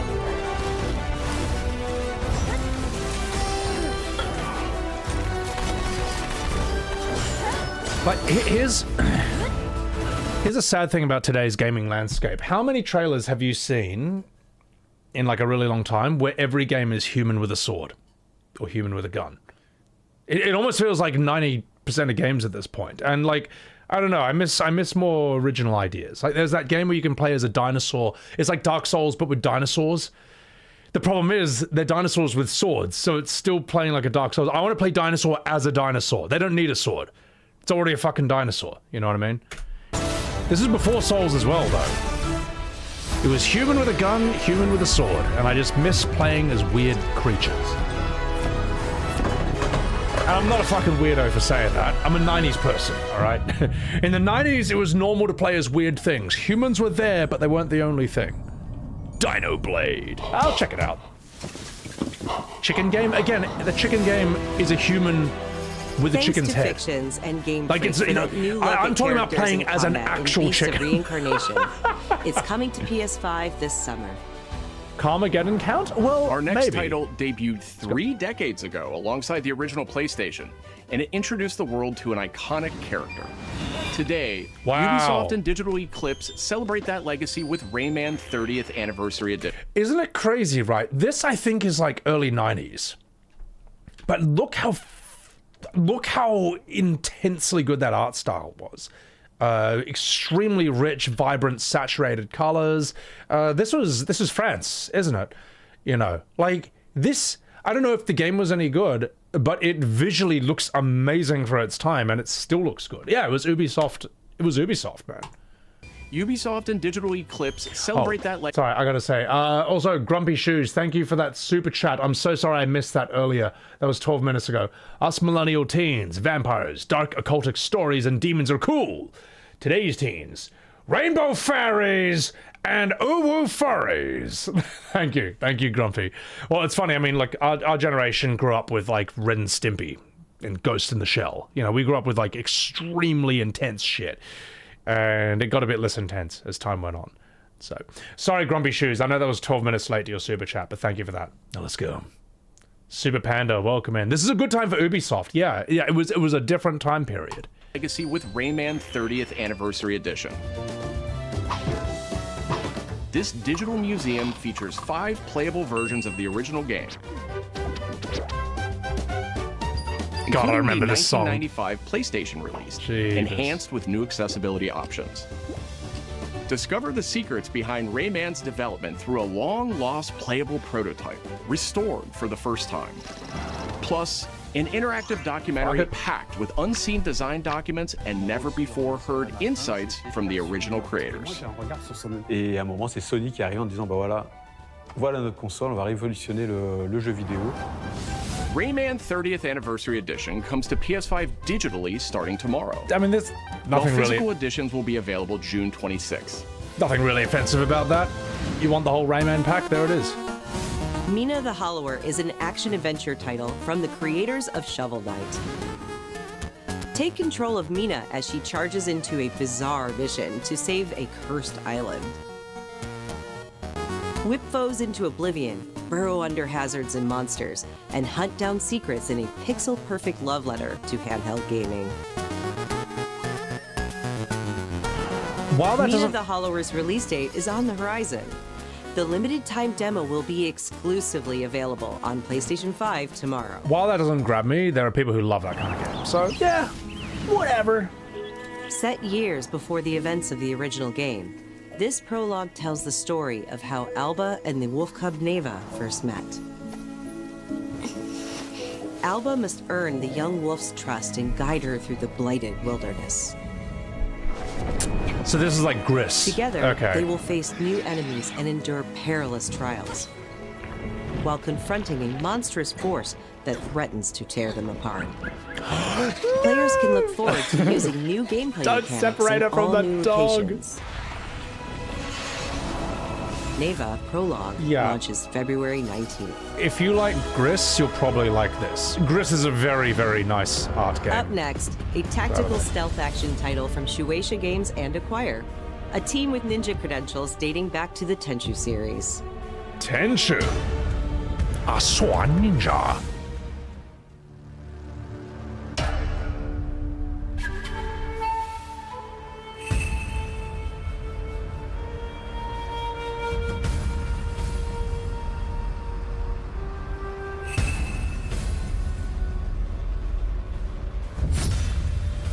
Is that Rikimaru and Ayame? What, are they the same characters?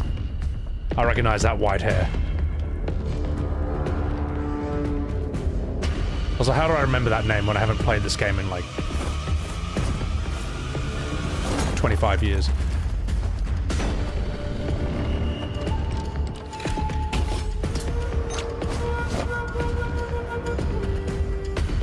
The box. Metal Gear Solid.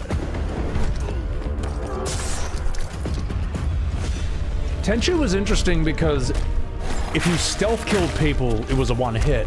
But if you had to fight people 1v1, it was actually quite hard.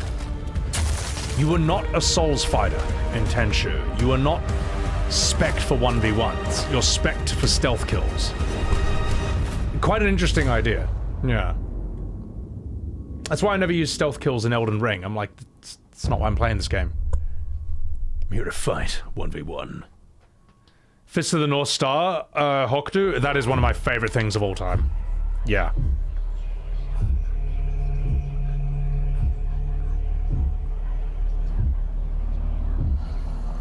Looks like my ex-wife. From the acclaimed novel series, The Bird That Drinks Tears. We are the children of water, born of the goddess. You filthy creatures, faithless, soulless, unclean. This world was never yours to keep. How dare you stand in the way of purity, little king? Oh. I have to take a piss. Be right back. Sorry, I'll be right back. Sorry.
Right. I'm back. Thank you, chat. Sorry, I had to do that. Omega Knight, thank you for the 9 months on Sebi Webs TV for Omega Webs. No, Billy, not yet. Not yet. Well, if you want Billy, all right. Okay, I'll give you one last glimpse, okay? I woke up this morning to this. All right.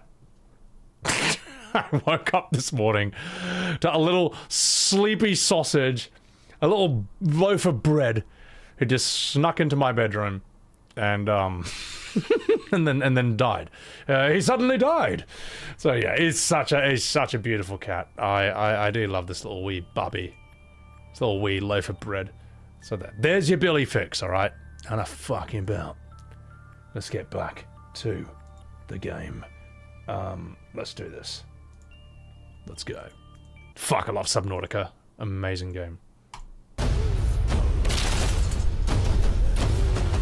So what even is this game? How does this play? Oh, okay, alright, okay, yeah. Jesus. Is this based in real mythology? I can't tell if this is a meme or not. Because it looks like it takes itself seriously in terms of its gameplay. He's just heaps strong as well.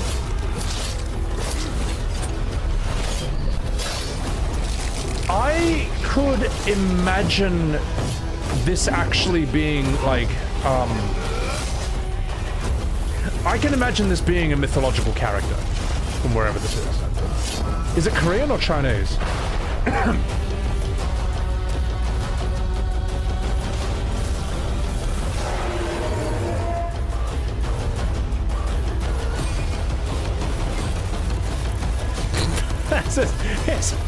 It's like chicken God of War. God.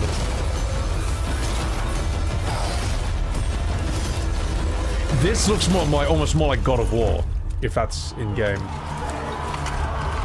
Or Dynasty Warriors, you could say.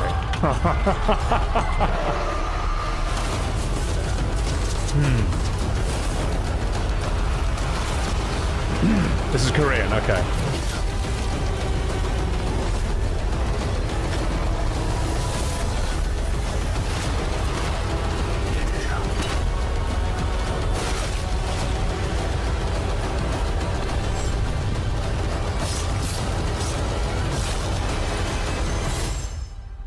Oh my god, a doi.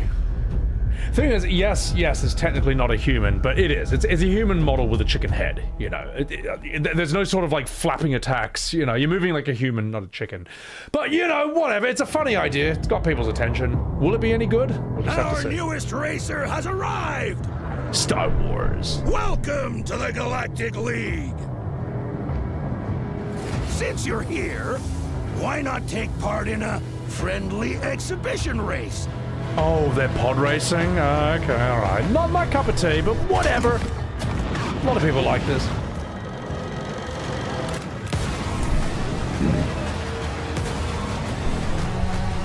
They haven't done a pod racing game like this for a very long time, have they? Because I remember one when I was younger.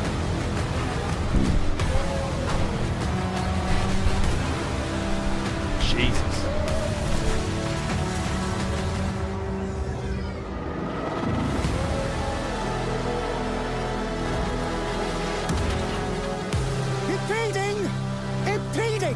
If they weren't holding me back right now, I would yeah, be take that. In carbonite.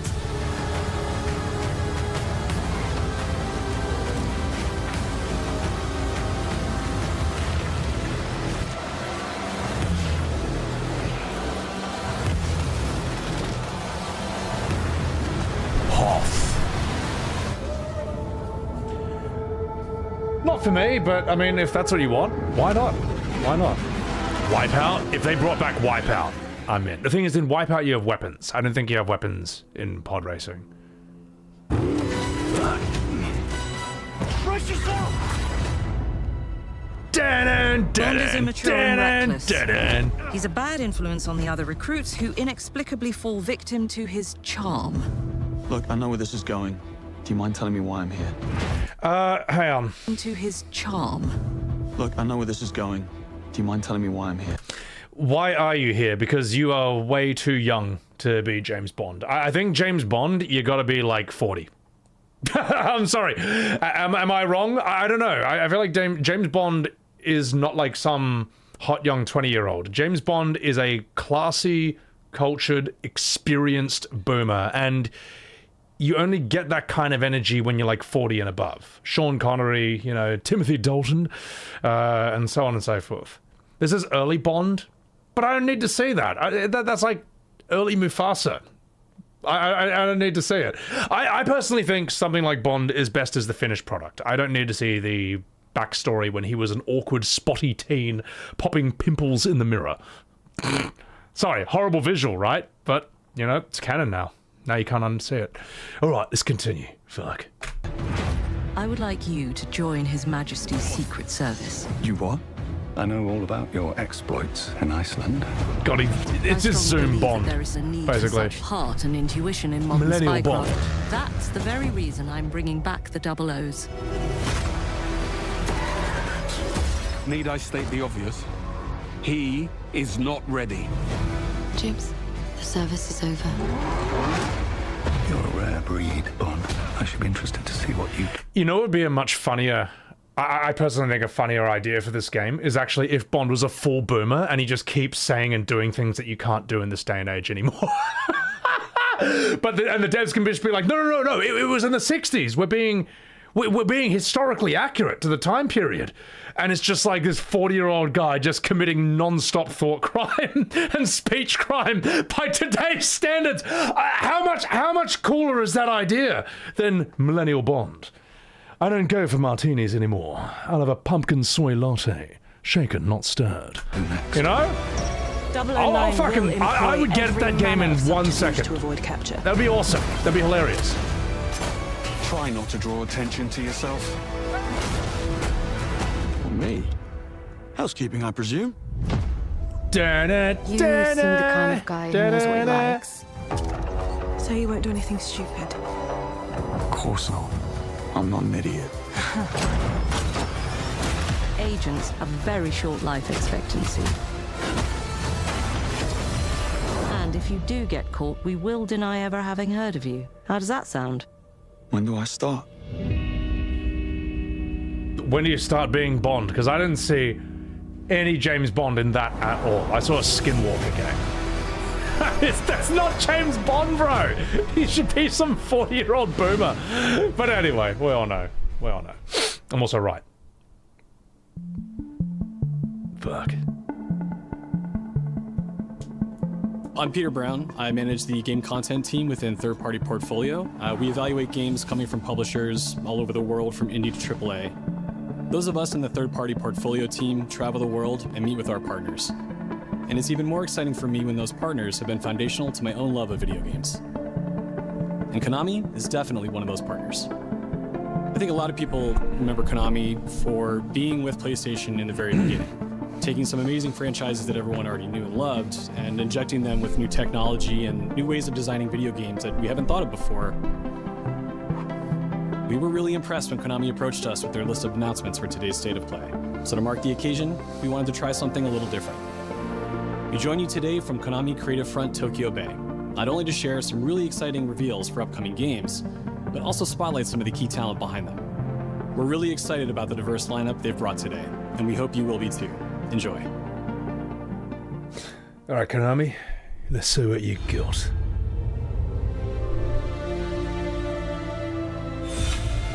Oh, shit!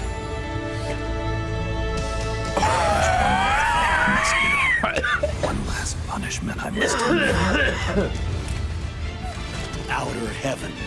Looks like Metal Gear Solid streams are back on the menu, ladies and gentlemen. Let's do this. He's taken command of this immense army and is now preparing to unleash an insurrection. Liquid's goal is to seize control of SOP, the Sons of the Patriot system that controls the soldiers. Will you do this for me? Will you terminate Liquid? How long is my body gonna hold out? When all of this is over, you'll have no choice but to accept death. This is my final mission. So began the war between Zero and Big Boss. Do you understand, Snake? Any means necessary.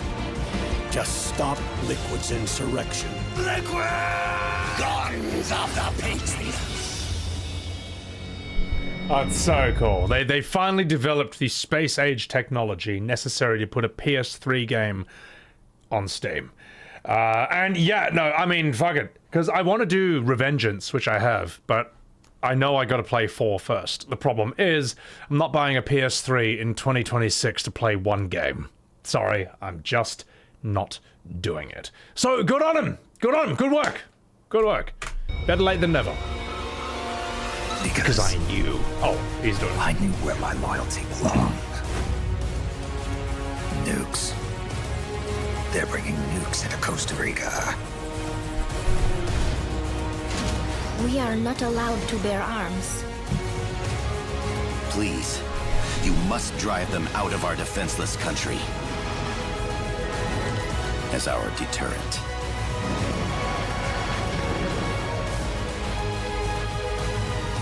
Yes. It simply said Jack. Over and over.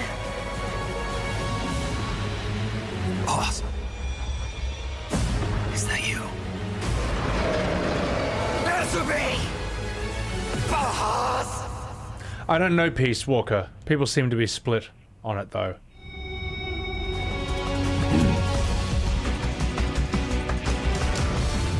Raiden.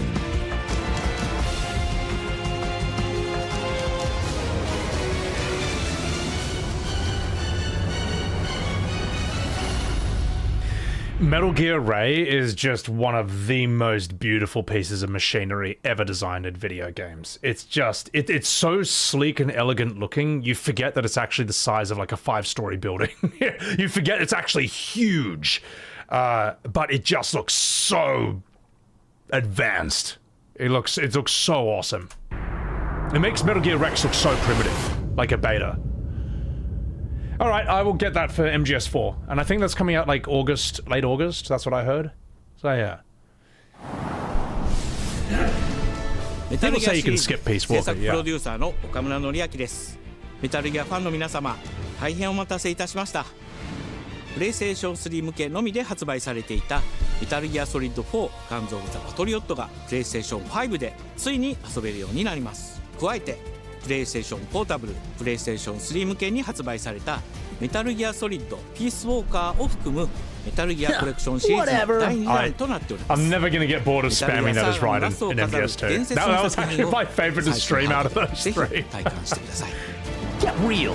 そして、現在発売中のメタルギアソリッドマスターコレクションボリューム1につきましても最後のアップデートを実施いたします。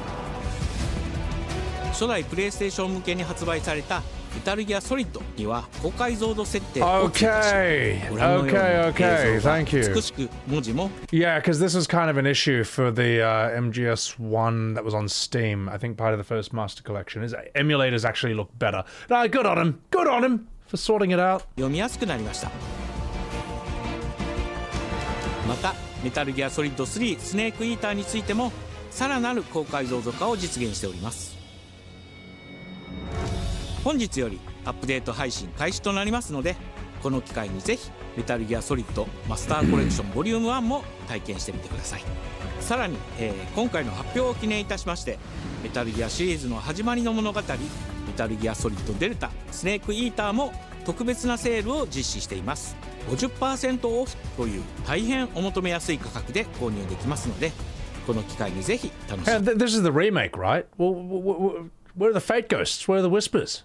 Why is it only one game instead of 3 parts over 7 to 8 years? Where's the moonwalking?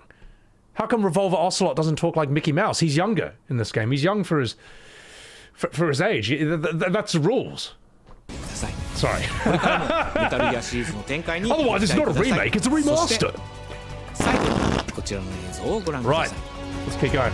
Sorry, Jack. Well, look, you all knew that was going to happen. Anyway.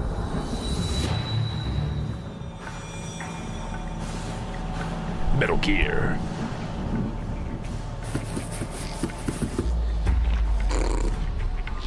Why is there a tentacle?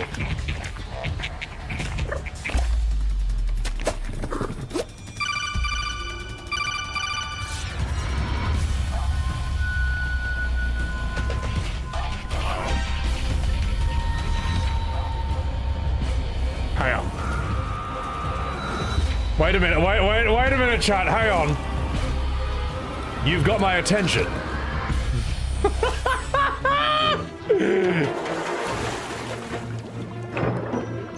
Finally, a game that appeals to me. Finally, I have been represented on the screen. Oh my god, so dumb. Also, that is the octopus design from Octopody, which was a 2-minute short movie that I think was nominated for an Academy Award about many, many years ago. And I am correct, in 2011. Yeah, that's the same kind of octopus. Don't ask... Oh, from 2007! My god, I'm old. Don't ask me why I can look at this movie once and then 20 years later recognize that exact model. That exact design right here. Octopody's really fun, by the way. It's 2 minutes, very, very enjoyable. It was up for an Oscar back then.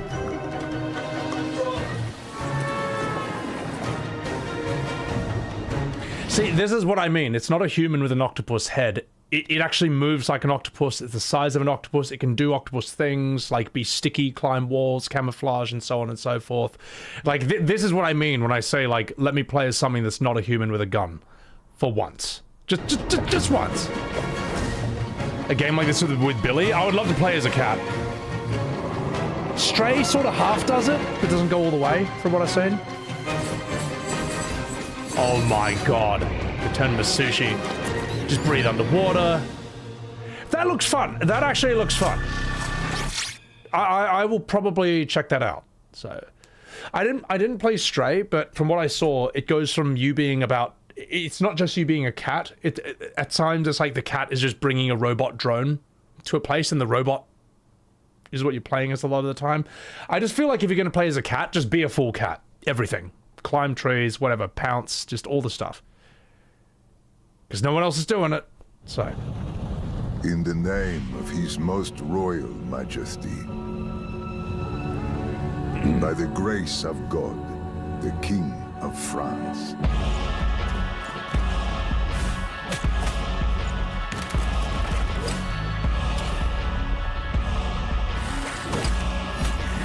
This is Castlevania, isn't it?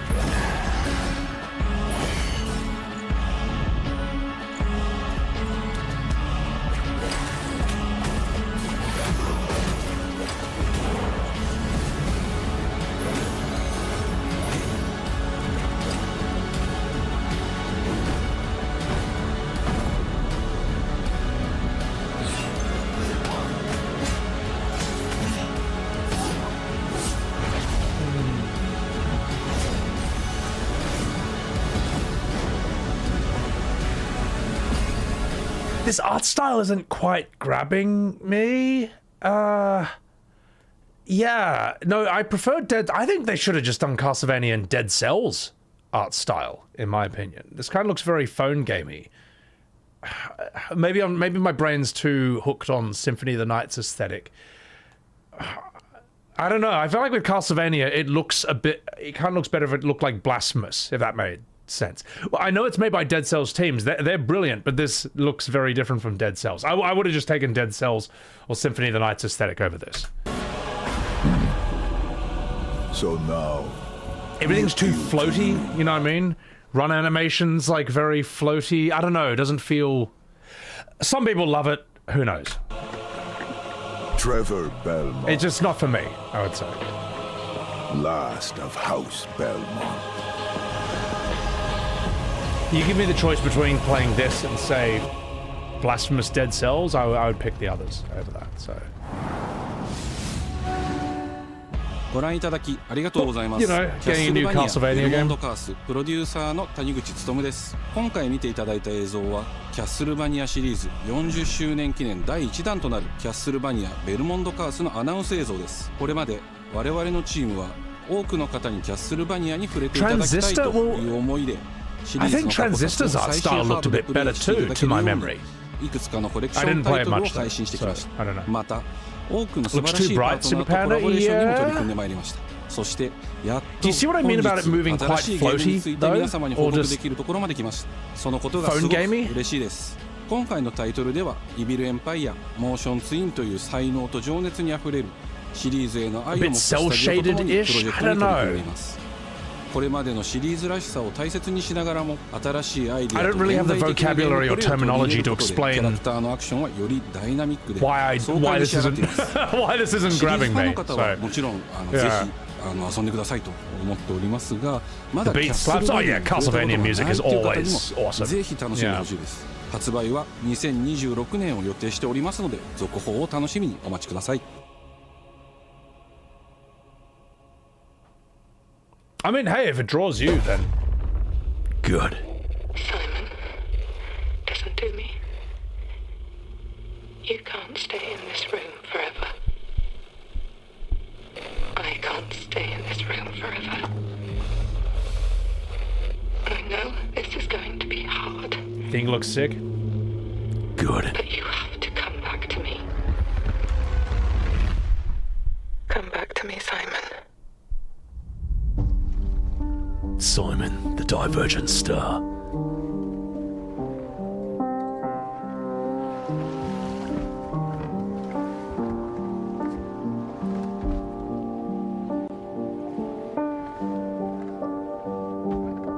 I woke up in the water again. But this time it's... You're not familiar with Dead Cells? Check it out. It's awesome. It's so good. It's so fun. Super original and iconic. And it kind of lets you play however you want to play. You want to be careful? That can all work out. You want to be blindingly fast? That can work out too. So yeah. He got rebirthed! Oh god. What I do. What's up, Adrian? You can't fix it. It doesn't let us change things. You did what you did.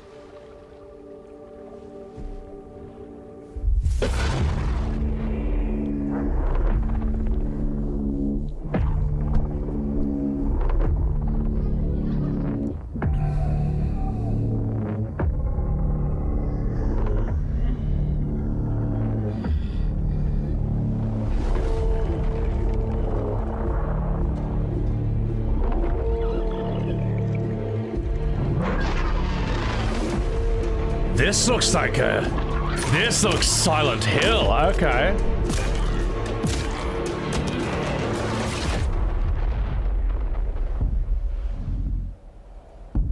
Fuck.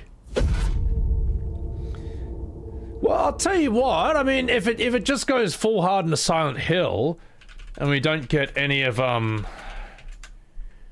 we don't get any stupid Gooner furry bullshit like this, as long as we don't get any dog shit like this, like Fox Mask guy, then yeah, maybe it'll be good. As soon as I saw this guy, I was like, okay, all right, well, game used to be good, sort of, won't be anymore. Yeah, and I never streamed it ever again. All right. Well, I'm not wrong. He's just like Fox Mask. I don't play Silent Hill to see a boy band member in a furry mask for me to go, oh my god, he's so hot, I can fix him. Anyway. Bio T-Rex, welcome in. They'll do it for money anyway. Yeah, but you know, whatever. It's getting on touching, dude. That I'm curious about. First person Silent Hill, why not? Hasn't been done before. Which is a pity, because in Silent Hill F, the broken, weird-looking, like, broken ring girl-looking enemies were kind of cool. You know? K here, thank you for the sub. Appreciate it. Thing is, they just turned into Dark Souls, you know. I wasn't even scared of the enemies, because I could just bash them. A world What's up, Shadow? shrouded by lightfall. Shining drops of light that bring death as they fall.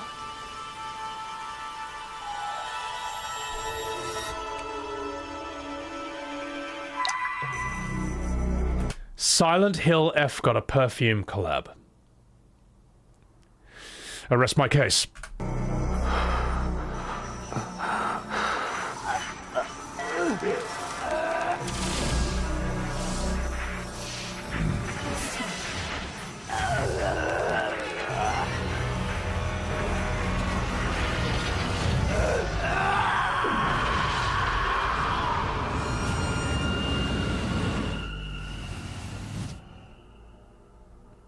I refuse to accept an ending like this, Uwu. Sorry.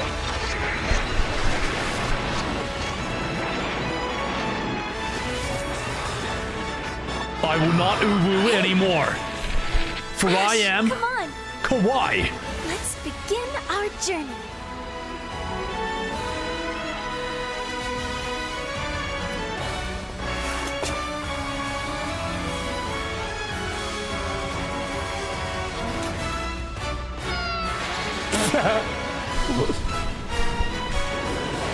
Those were Her Majesty's words. I'm going to defeat you here and stop the Lightfall.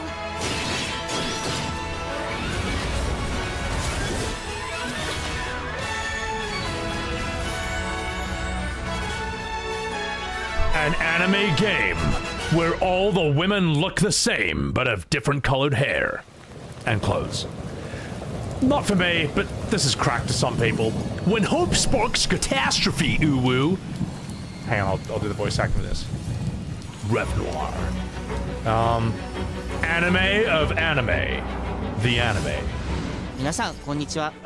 Some people love it, that's alright. ティザートレーラーの方 But I は will mean いかがでしたでしょうか。レブノワールは完全新作の JRPG です。私自身を含め JRPG を愛し続けてきたメンバーが情熱を持って開発したタイトルとなります。仲間との出会い、成長、そして JRPG には大事な心揺さぶられるような展開、こちらを大事にしてナラティブというものを表現しようと突き進めております。新しい冒険が始まるというワクワク感、ぜひ楽しんでいただけると思います。今日、お届けした映像は本当に一部の一部で、レブノワール続報がこれからもどんどん出ていくと思いますので、ぜひ、楽しみにお待ちいただければと思います。This is for the Xenoblade, Genshin, Honkai crowd. You know, they love this stuff. That's fine. Let them have it. So, I got Metal Gear 4. I'm happy. So, I'm probably not going to play Silent Hill, but I think the idea of first-person one's interesting. Something new. Sup, profile. Yeah, exactly.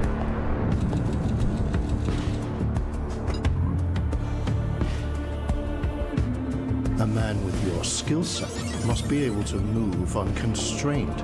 Incomplete spirit. Thank you for the Subaru. Oh shit. Okay.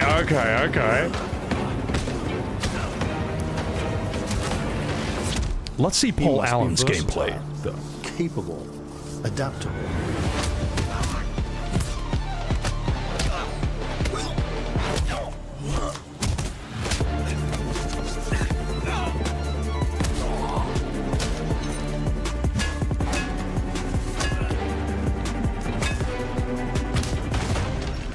How's it going to play, though, is the question. Be grounded, stable, constant.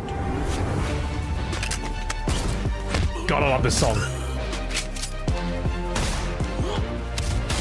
That's how much of a boomer I am.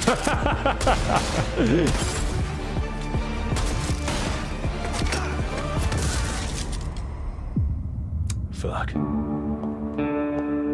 I believe you are ready, sir. I'm John Wick. Ooh-woo. John Wick. Sorry, I gotta stop. Yeah.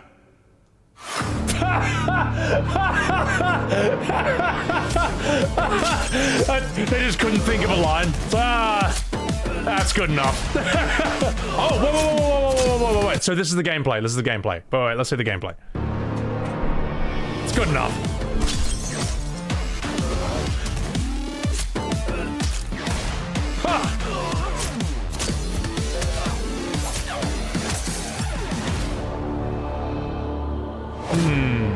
We'll need a full gameplay trailer for that. I like John Wick. It's cool. Cool movies. Good morning, New Cascadia. This is Joy, your community outreach liaison. It's a lovely day outside. Is this marathon? It's quiet. Very quiet. Rainfall is expected to begin in the early afternoon and last until a long time. For those who did not wake, your restless dreams endure. So small among the stars. What's up, Torsten? Breathe softly. Do not worry. Peace is upon you. And I am here to walk with you. It's crazy half cut because the original Marathon looks so different from this. Mayday! Mayday!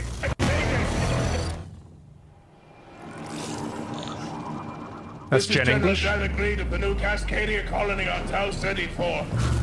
I don't know if even she'll be able to save this though. Whatever's out there. We need anything. Weapons, supplies, a way out, way back.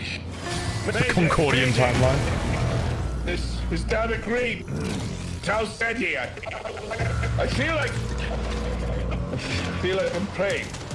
Ben Starr's in this. Okay, We've cool. had to do things to survive. Things I never would have. We're monsters. We're all monsters.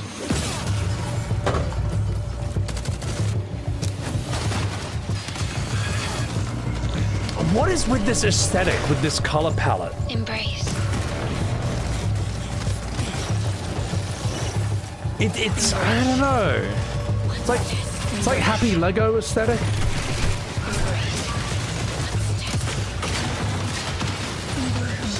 You hate it, Bushwick? It's just what? Mayday. It looks odd Mayday. to me. Mayday. Thing is, if you play the original Marathon games from the 1990s, they just have a completely different vibe. Like, for example,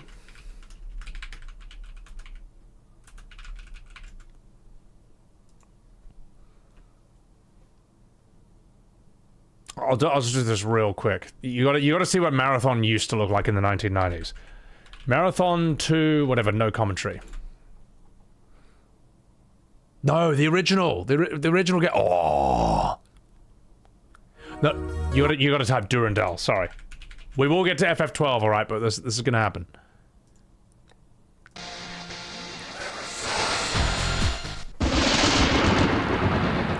That.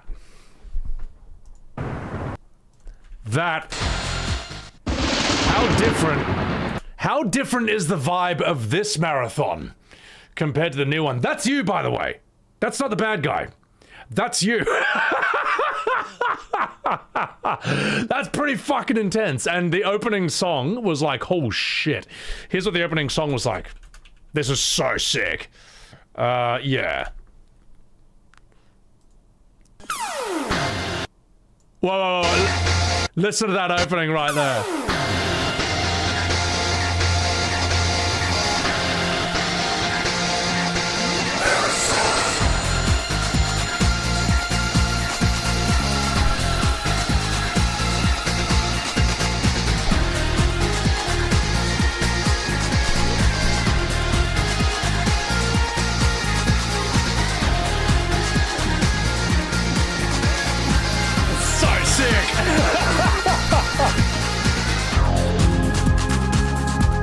So fucking good.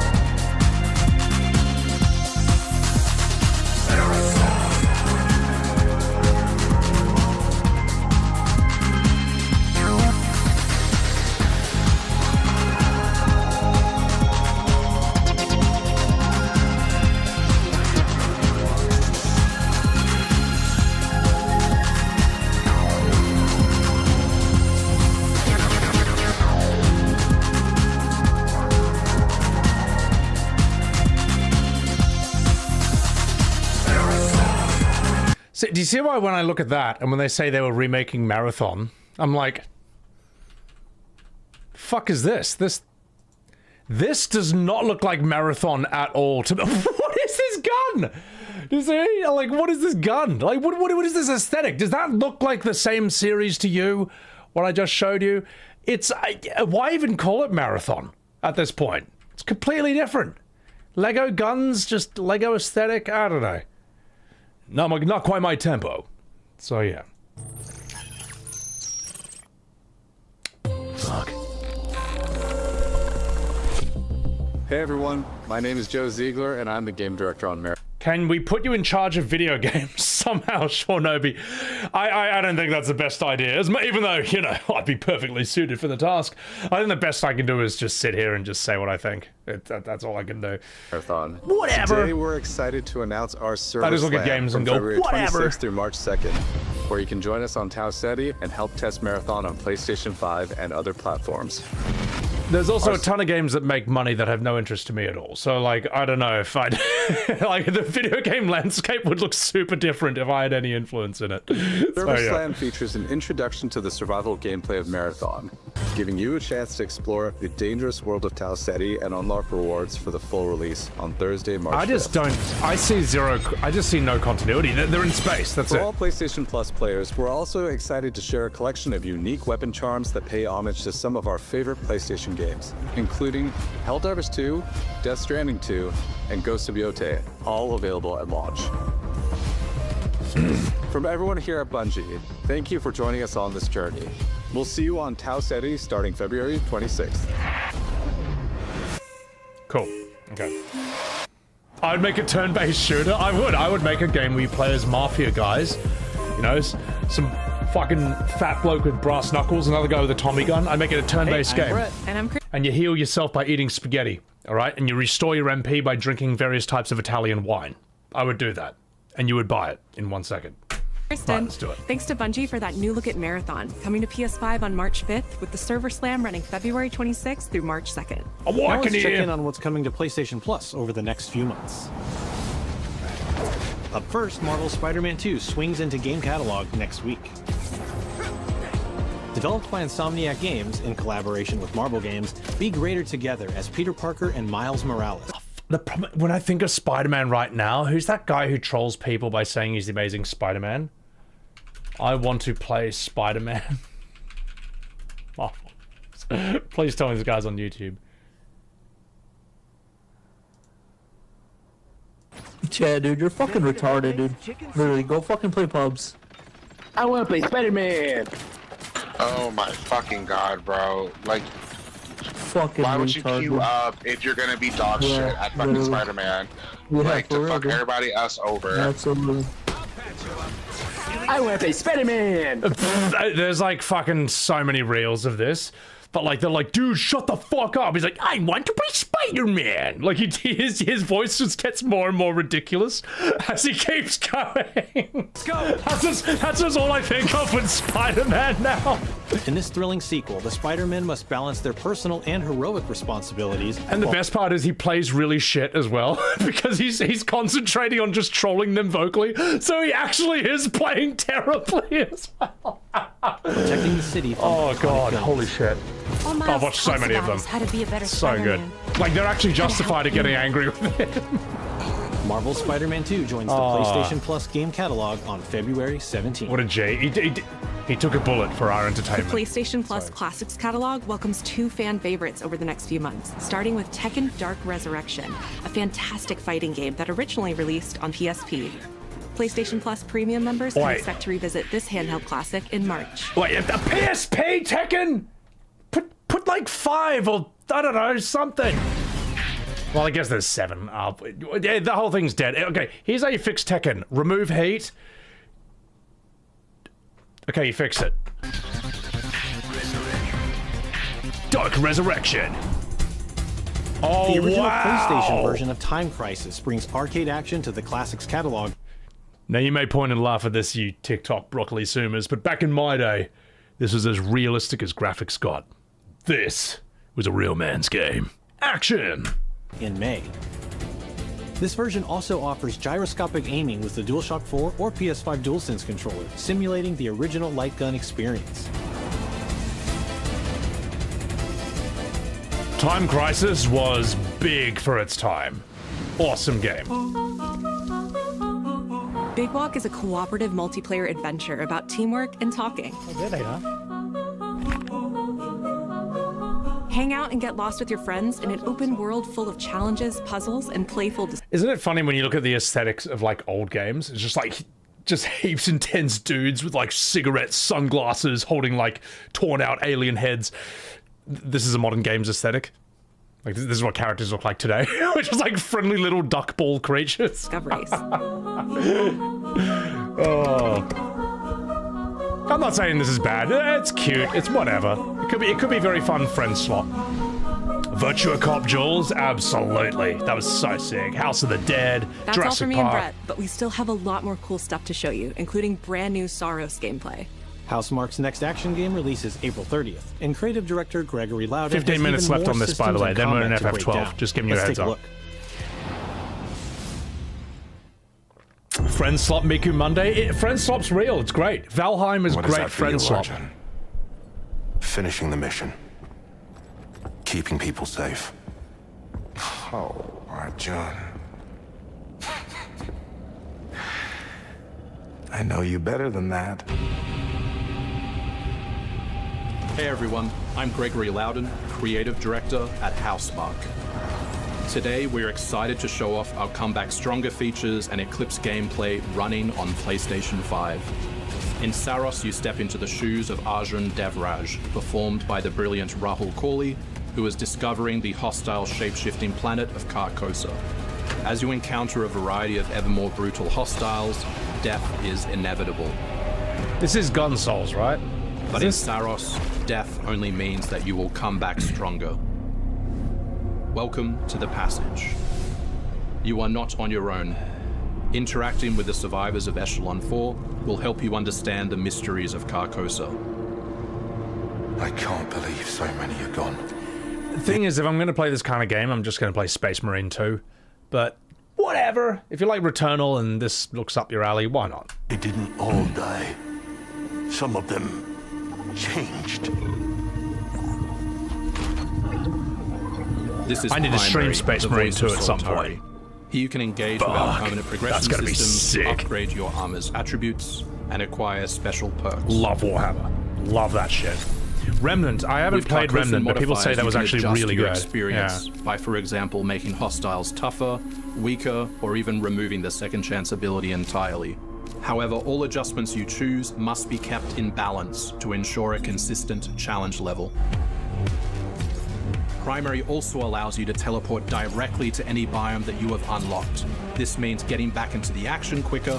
It also means easier replayability the further you get into the world.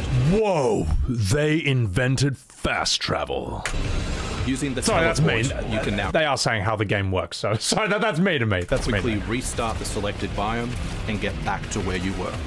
Hail And now it's time to take another shot at what killed you the first time around. I have not played Shadow of Mordor. That's an interesting idea. Or Shadow of War. I have a friend who played it when I was living with him. Eventually, you come across an alien device.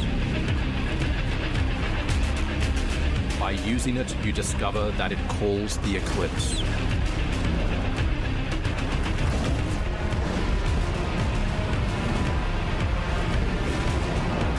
The Eclipse corrupts the world.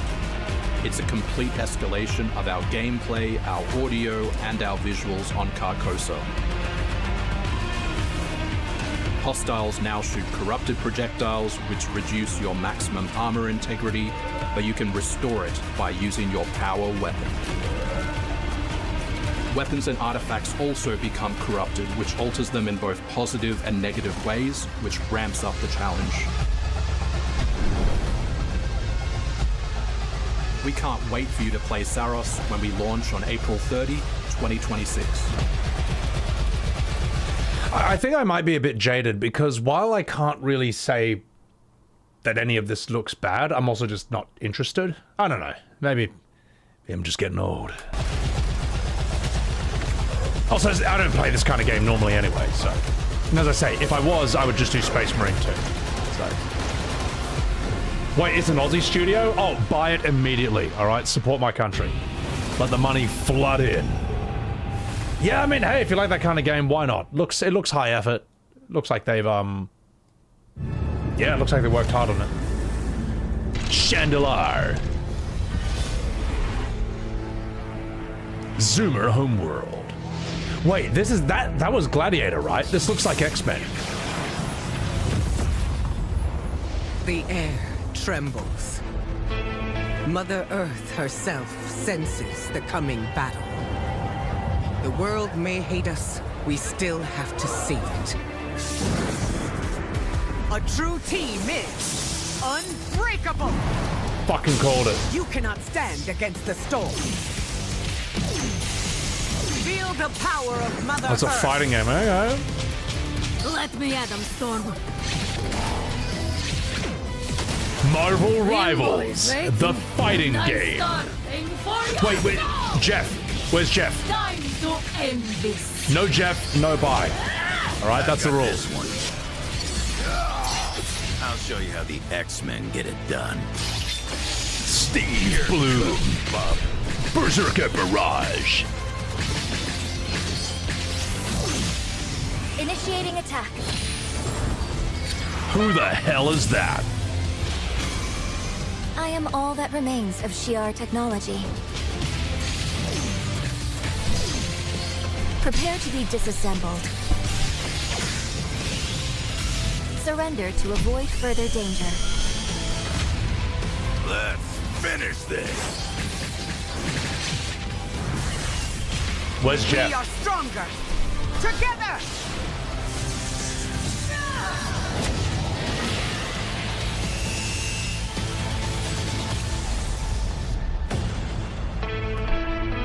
Where's Jeff the Shark? You're missing the most important character. All right? All right, no Jeff, no Shark, no bye. That's the rules. ファイティングソウルズ最新のトレーラーお楽しみいただけましたでしょうか。本当にお待たせしてしまいましたけども、Also needs Hulk, also needs Groot. It can't only be just like human-sized people. We need like huge weird creatures as well. して一番初めに But you know, X-Men のチームトレーラーを発表できたこと Howard the 本 Duck, 当に嬉しく思っています。 no, we draw the line there. To introduce the mutants as the newly formed unbreakable X-Men into the world of Marvel Tokon. マジックは中間距離を大きな剣で制しながらテレポーテーションで裏回りしたりなど多彩なトリッキーな動きをすることができます。I was never good with magic in Marvel Rivals. I just couldn't get the hang of it. Wolverine I could do okay. Some of his claw swipes have armor on them, so he's literally going to be able to shred through opponents' attacks. You need Rocket, the little raccoon with a gun. デンジャーは体のいろんな部分をですね武器に変形して戦うことができるキャラクターです。She's trained the X-Men over years through battle simulation. So as a zoner in this game, she's going to set up so many traps that her opponents are going to feel like they're running an obstacle course. Oh my.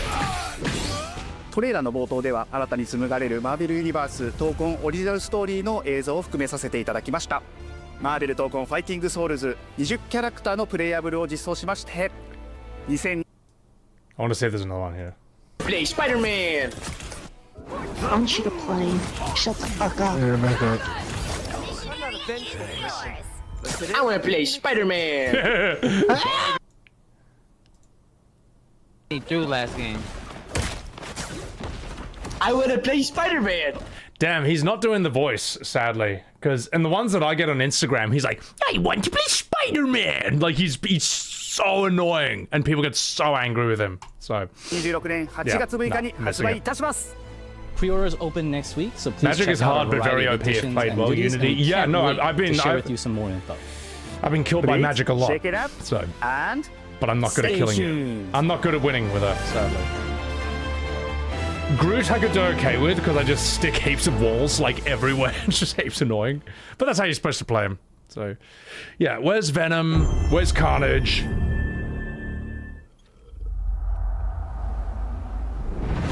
We're nearly done, guys. Final Fantasy XII will be after this, and then it's all we're doing until I get tired.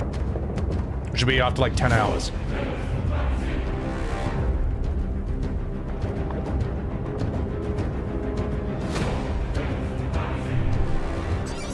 Oh shit. Pi Diddley, thank you for the Subaru.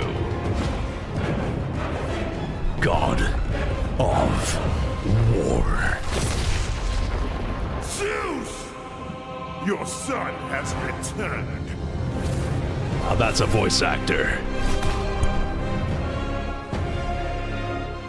Oh, wow. Oh, wow. You know, I've never actually finished any of these. I don't think I've ever played the first one. Played the beginning of 2, and I played the first third of 3. Hey, what's happening? What's happening, people? It is OGTC. That's right, the original God of War. My God. Yeah, I'm back, baby. And I'm thrilled to bring you some exciting news about the series today. Starting with that teaser that you just saw, yeah?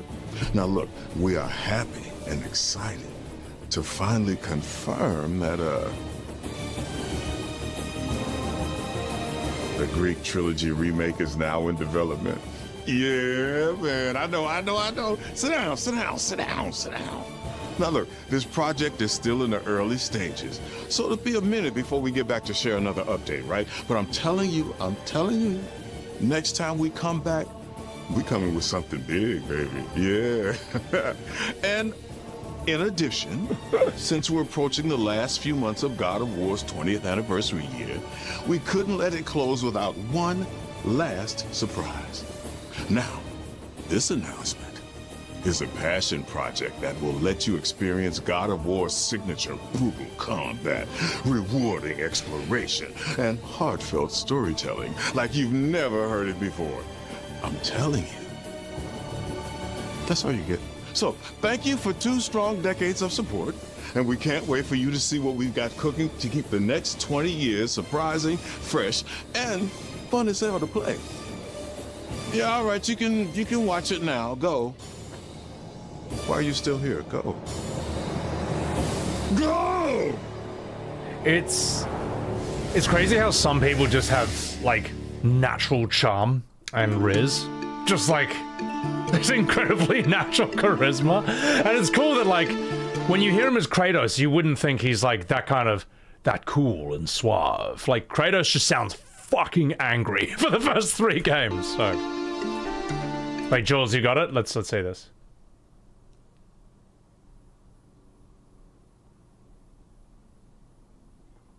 What is this?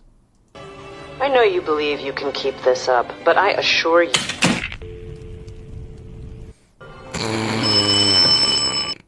Thank you for that, Jules. That was absolutely brilliant. Although I do love that part of John Wick. That's got nothing to do with this. I don't think that was your intention though, because sometimes I've like posted an Instagram thing and I click it and it doesn't take it to the video. It just goes straight to my homepage. Don't ask why. That's my algorithm. So that's what it is. I'm gonna open this on my other monitor, Jules. I'm gonna open this on my other monitor. All right, because I'm gonna open this on my other monitor and I'm gonna mute it. That is no. That is absolute no. You know what? We're gonna call it a day.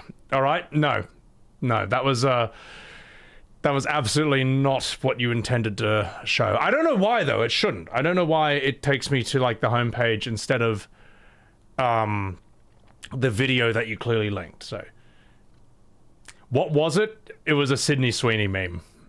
Safe for work, but as I saw it unfold, I'm like, oh god, we can't show that. Anyway, you click it, Spider-Man pops up. Yeah, no, I've had it's on my PC as well. Like I've clicked on it in my Discord and it opens just my homepage. That could have gone really badly. Don't ask why. So, before I was a father, before I was a god, I was a Spartan.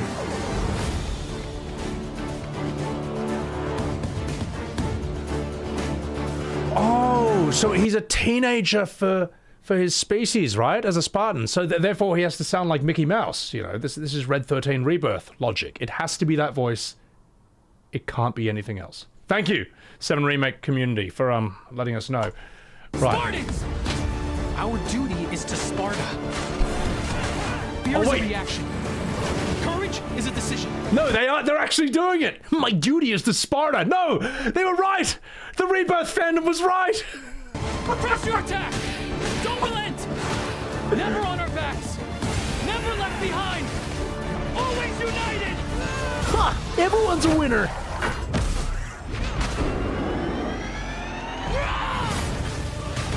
The legendary saga of gods and monsters, of tragedies and triumphs, of destruction and redemption. revolution begins here.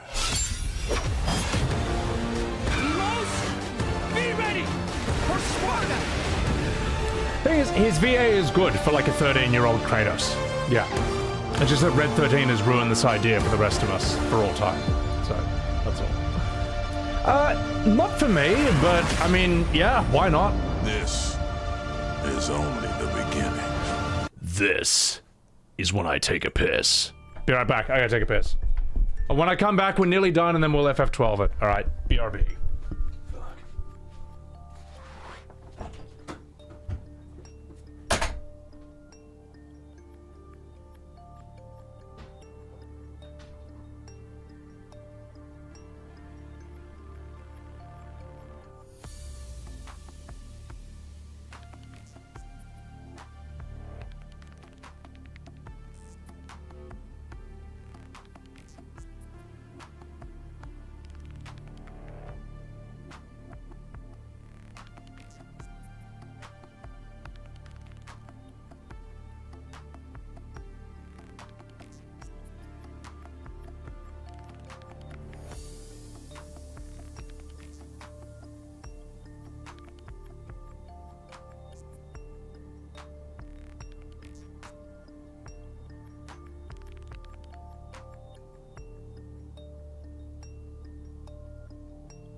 Civilization 2 music, you are damn straight. That is one of my favorite games growing up.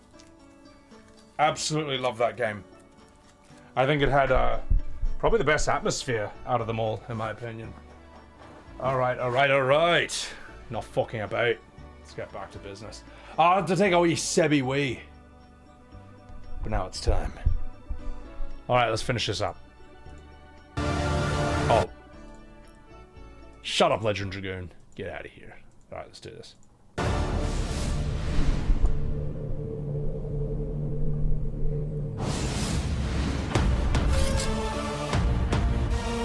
Oh, it's just the wrapping up. The octopus game. Finally, a game for me.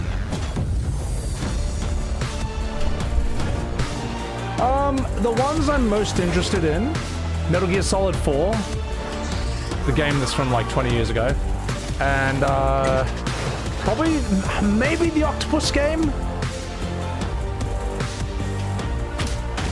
Resident Evil 9, yeah, I'll stream that at some point. Dead or Alive, maybe? I don't quite like how it plays compared to Tekken, but since Tekken 8 sucks so bad, then fuck it. Yeah. The chicken game doesn't actually grab me, to be honest, because as I say, it's a human with a chicken head. It's not... If you gave me a chicken that moved like a chicken, I would play it. But you're not gonna trick me by giving me a human with a chicken head who plays like a human. I'm that much of a stickler about this. You give me an animal, let me play as an animal. The octopus game, I feel, is a bit more honest in that regard. Alright, yeah, whatever. Let's see what some of the comments say. That's always a fun part. I was like, is that a chicken? John Wick game? Yeah, that kind of looked kind of mad. TC Carson? God of War's voice actor. That guy, he's got style. Devil May Cry? I'm gonna cry. See the size of that chicken? Every comment is about the chicken. Oh my god. Alright, let's get out of here. I'm gonna timestamp that just for the VODs channel, and then let's get down and dirty with Hot Sexy. Final Fantasy XII action. State of play and VOD. There we go. Right. God, this song rules. Let me just change up my stream info.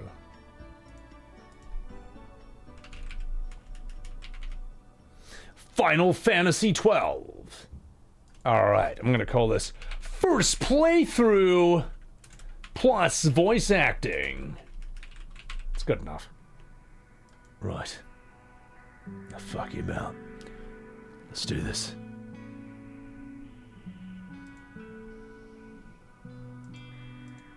Captain Bosch? Oh god. Yes, we have a command called !Bosch. If you want to use it, you can. Let's go.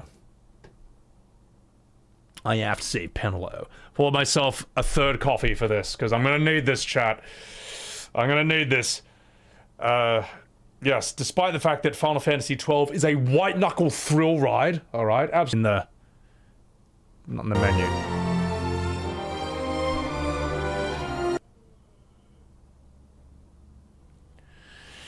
Right, let's try that again.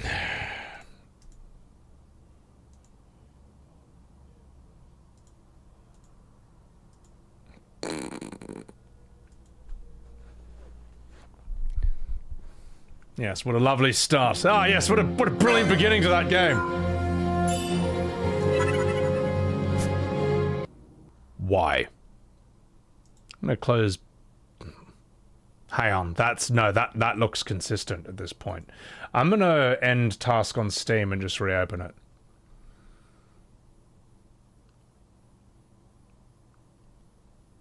We could do World of Final Fantasy? God no.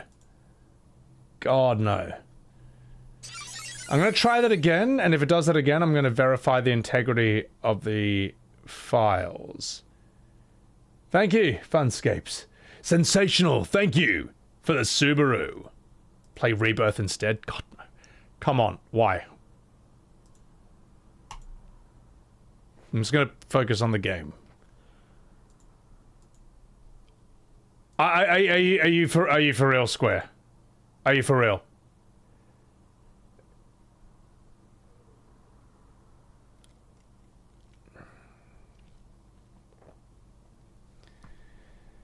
Does anyone know how to fix that? Why is FF12 50 euros on Steam? Because it doesn't run. That's why. I'm going to verify the file integrity. Just 1 second.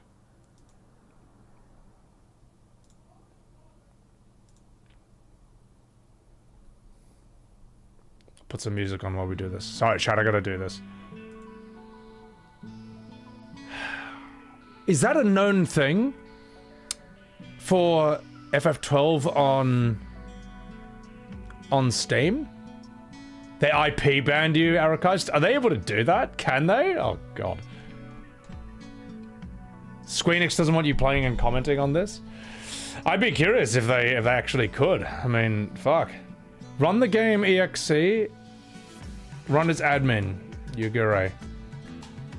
Okay. All files successfully validated. Okay, I'm gonna try it one more time.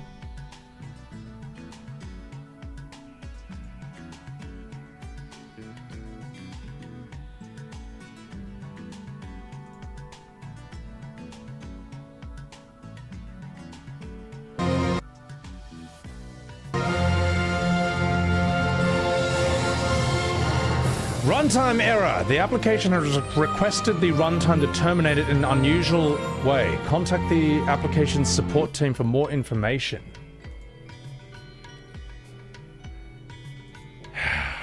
Right, so might be the save file. Luckily I have a ton. Need to reinstall the Microsoft things? Try a different save file? I'll try a different save file. We'll try one before that. But then it also crashed. It also crashed before, just on the menu screen. You know what I mean? It's weird because it didn't have this problem at all of last stream. I'll try a previous save file. Oh, okay. Okay, so,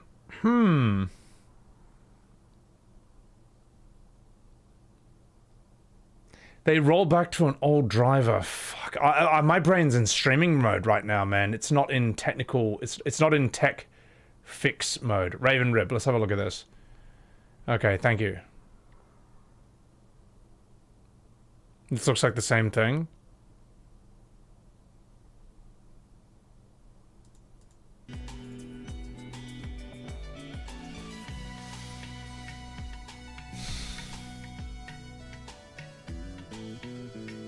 Fuck, this pisses me off so much to have to do this. Like, you guys are getting this as well?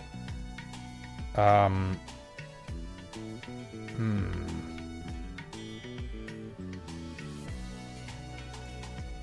as well. Ah, okay, alright, this looks like exactly. Reinstalling didn't work. Wow.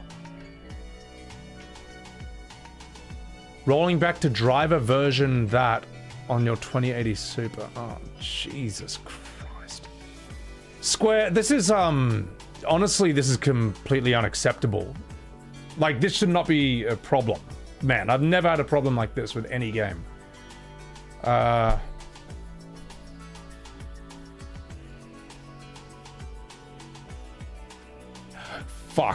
Hang on. Wait a minute. Maybe, just a minute. Maybe there's a new NVIDIA driver. Just 1 second. Just opening up my NVIDIA. Maybe I have to install a new driver or something. It could be that. No, we are up to date. Okay. It's not that then. In NVIDIA configure 3D setting max shader cache standard to off. Let's give that a go. Let's give that a go. Yeah. I'll try that. I'll try that. Rollback NVIDIA driver. This isn't a Final Fantasy issue, it's a Microsoft issue. It only ever happens with Final Fantasy games, though. Like, when I streamed Chrono Trigger, it crashed, like, endlessly while I was doing it. So, hold the line. Let me just... Where's that thing? NVIDIA configure.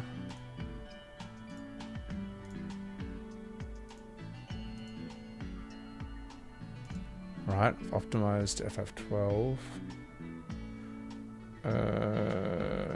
Sorry, the reason my screen's black right now is because I never know if I'm going to open something up and it's just going to say, like, my name in it or something. Or also, please be patient with me while I fix this. My brain is in streamer mode right now, and that means I am extremely bad at solving tech issues. So I'm just trying to, like... I'm just shifting gears as we speak. So... NVIDIA configure, I'm assuming that's in settings.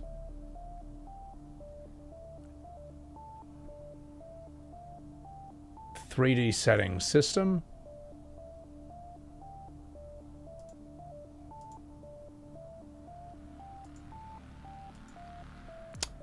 Tell you what, I'm gonna need you to, hang on, I'll tell you what, you know what, it's fine, there's nothing really being shown here.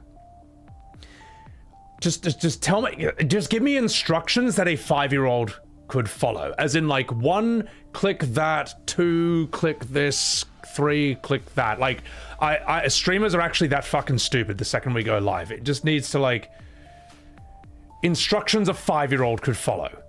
And then, and then that's the best way to do it.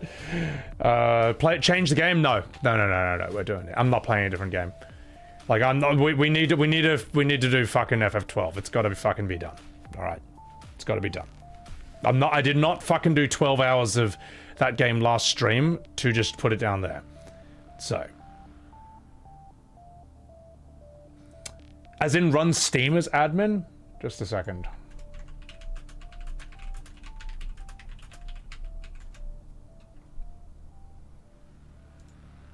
Okay, alright, let's do that then.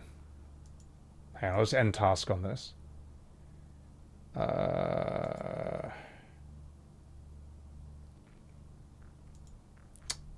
Fuck, give me... I can't access that through my pinned thing. Steam. I'll run it as admin.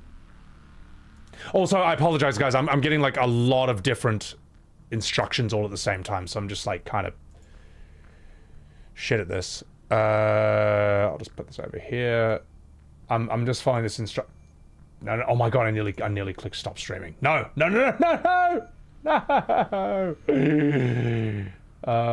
I'm just reading this instruction that someone's given me. Graphics. Okay, we go there.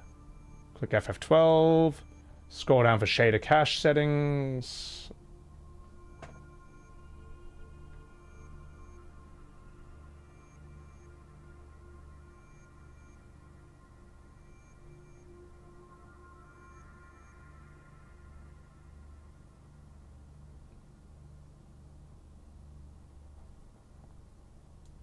Scroll down for shader cache settings. Hang on, I'm not seeing them here. Sorry, maybe I'm just in, as I say, I'm in streamer brain right now.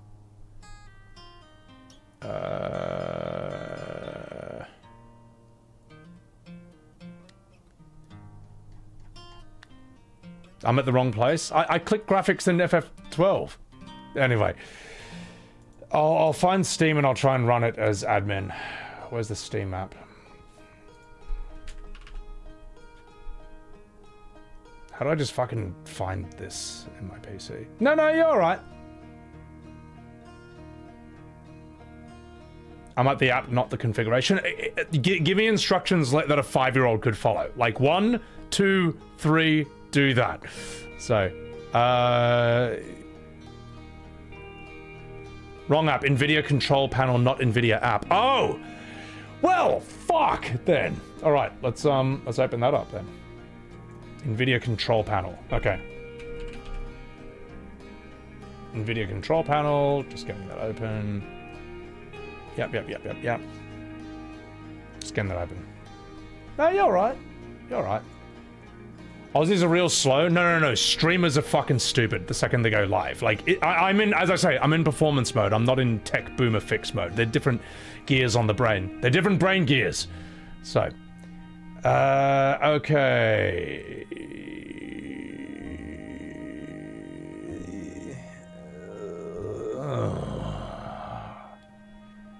Yeah, I'm gonna see if I can find Steam app and I'm just gonna run it in admin. I don't know.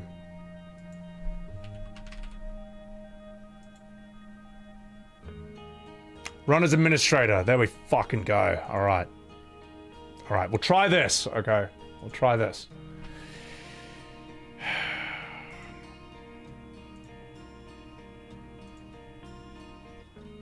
You know what, Seb? You alright. Thank you. I appreciate that, Port. Okay, okay, now we know. Running Steam as administrator doesn't work. So, restart the computer? I really don't want to do that. I'd rather not have to do that. Epic FF12 gameplay? Oh my god. Right click your desktop, it should show. Alright.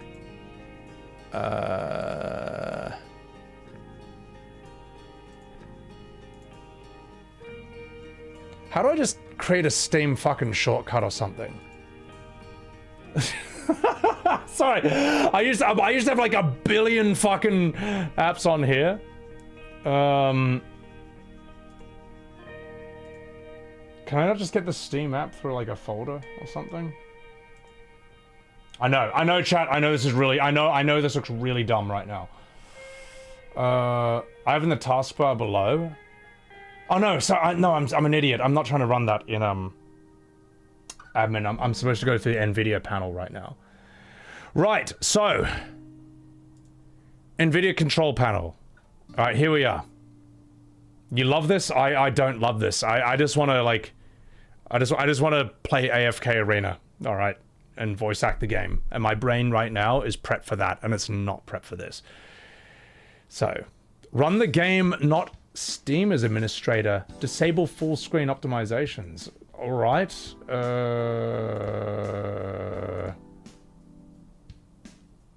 How do I do that? I have to say, this is such an extreme rare problem that I don't really know how to... Also, before anyone calls me a fucking idiot, I didn't get my first gaming PC until I was 32. I know. So that's why all this shit that's super basic and automatic to you is actually not ingrained in my bones or my muscle memory the way it is. That's why, like, yeah, I know. So, manage 3D settings. All right, here we go.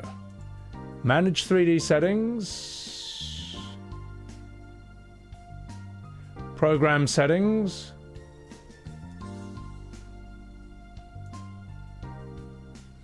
Choose FF12. Okay. Select a program to customize. Okay, here we go. Final Fantasy XII, The Zodiac Age, EXE. Right. What now? So, you're 25, you don't know shit about technology. It's a lot of fun, mate. It's a lot of fun. So, Raven, you give me instructions. So we're here. And also, sorry, there's like a 5-10 second delay with all this, so...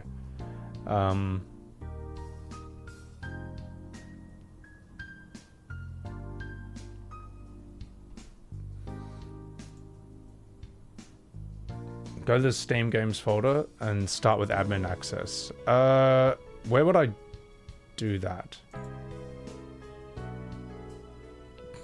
Okay, let's say I want to run this as admin. Where exactly? Because to me that's also like a foreign concept. Or like I don't do that enough. Right click. All right. Right click. Browse local files. Okay. Just 1 second. Right click. Browse local files. Right. Ryusian, there you go. Right click, browse local files, find the EXE. I'm looking for the EXE now. It's not, it can,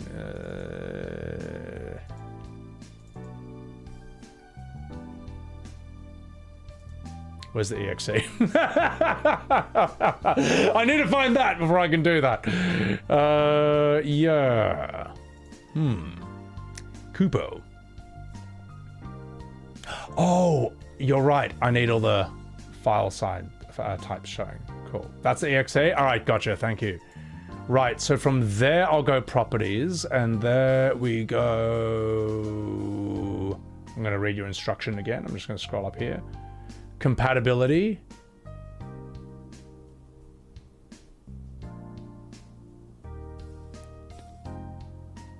I don't see a compatibility option here. No, I got a single PC.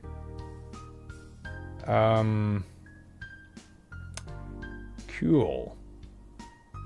What the fuck? Advanced?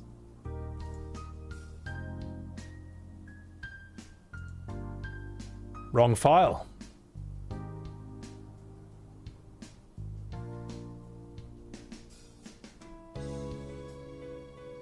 Okay, wrong file. Cool. What? Didn't you said it was the file?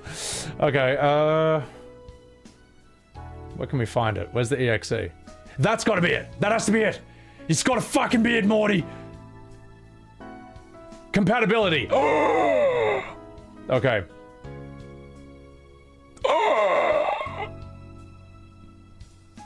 Alright. I'm doing it. I'm fucking running it as admin, boys. I'm fucking doing it. Fucking doing it. Wish me luck. Here I go. Here I go.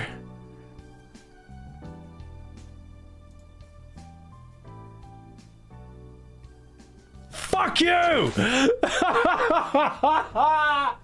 Lemon, thank you for the prime.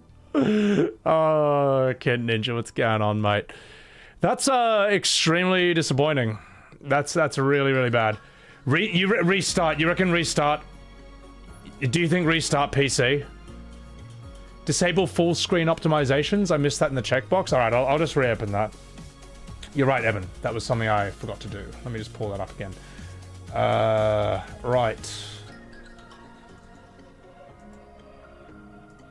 I'm getting better at this, guys. As I say, I didn't grow up with this shit, so, like, this is still a bit foreign to me at times.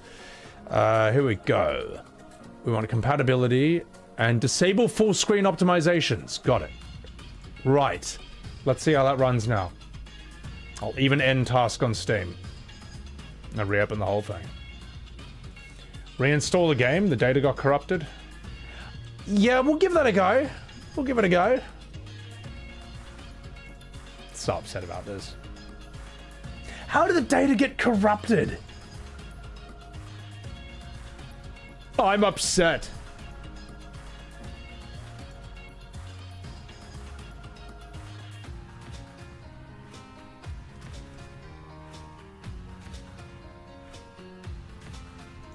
If I uninstall this, it's gonna save my files, right? They're not deleting my save files at the same time, right? Or do you mean just, I might just restart the game. I might just restart the PC, I don't know.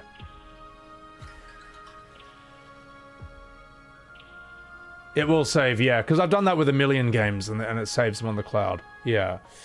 What do you think, chat? Restart PC or uninstall, reinstall game? It'll be faster. It'll be faster to restart the PC. Oh, this is so upsetting.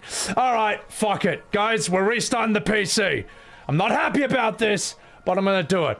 All right, in 10, 9, 8, 7, 6, 5, 4.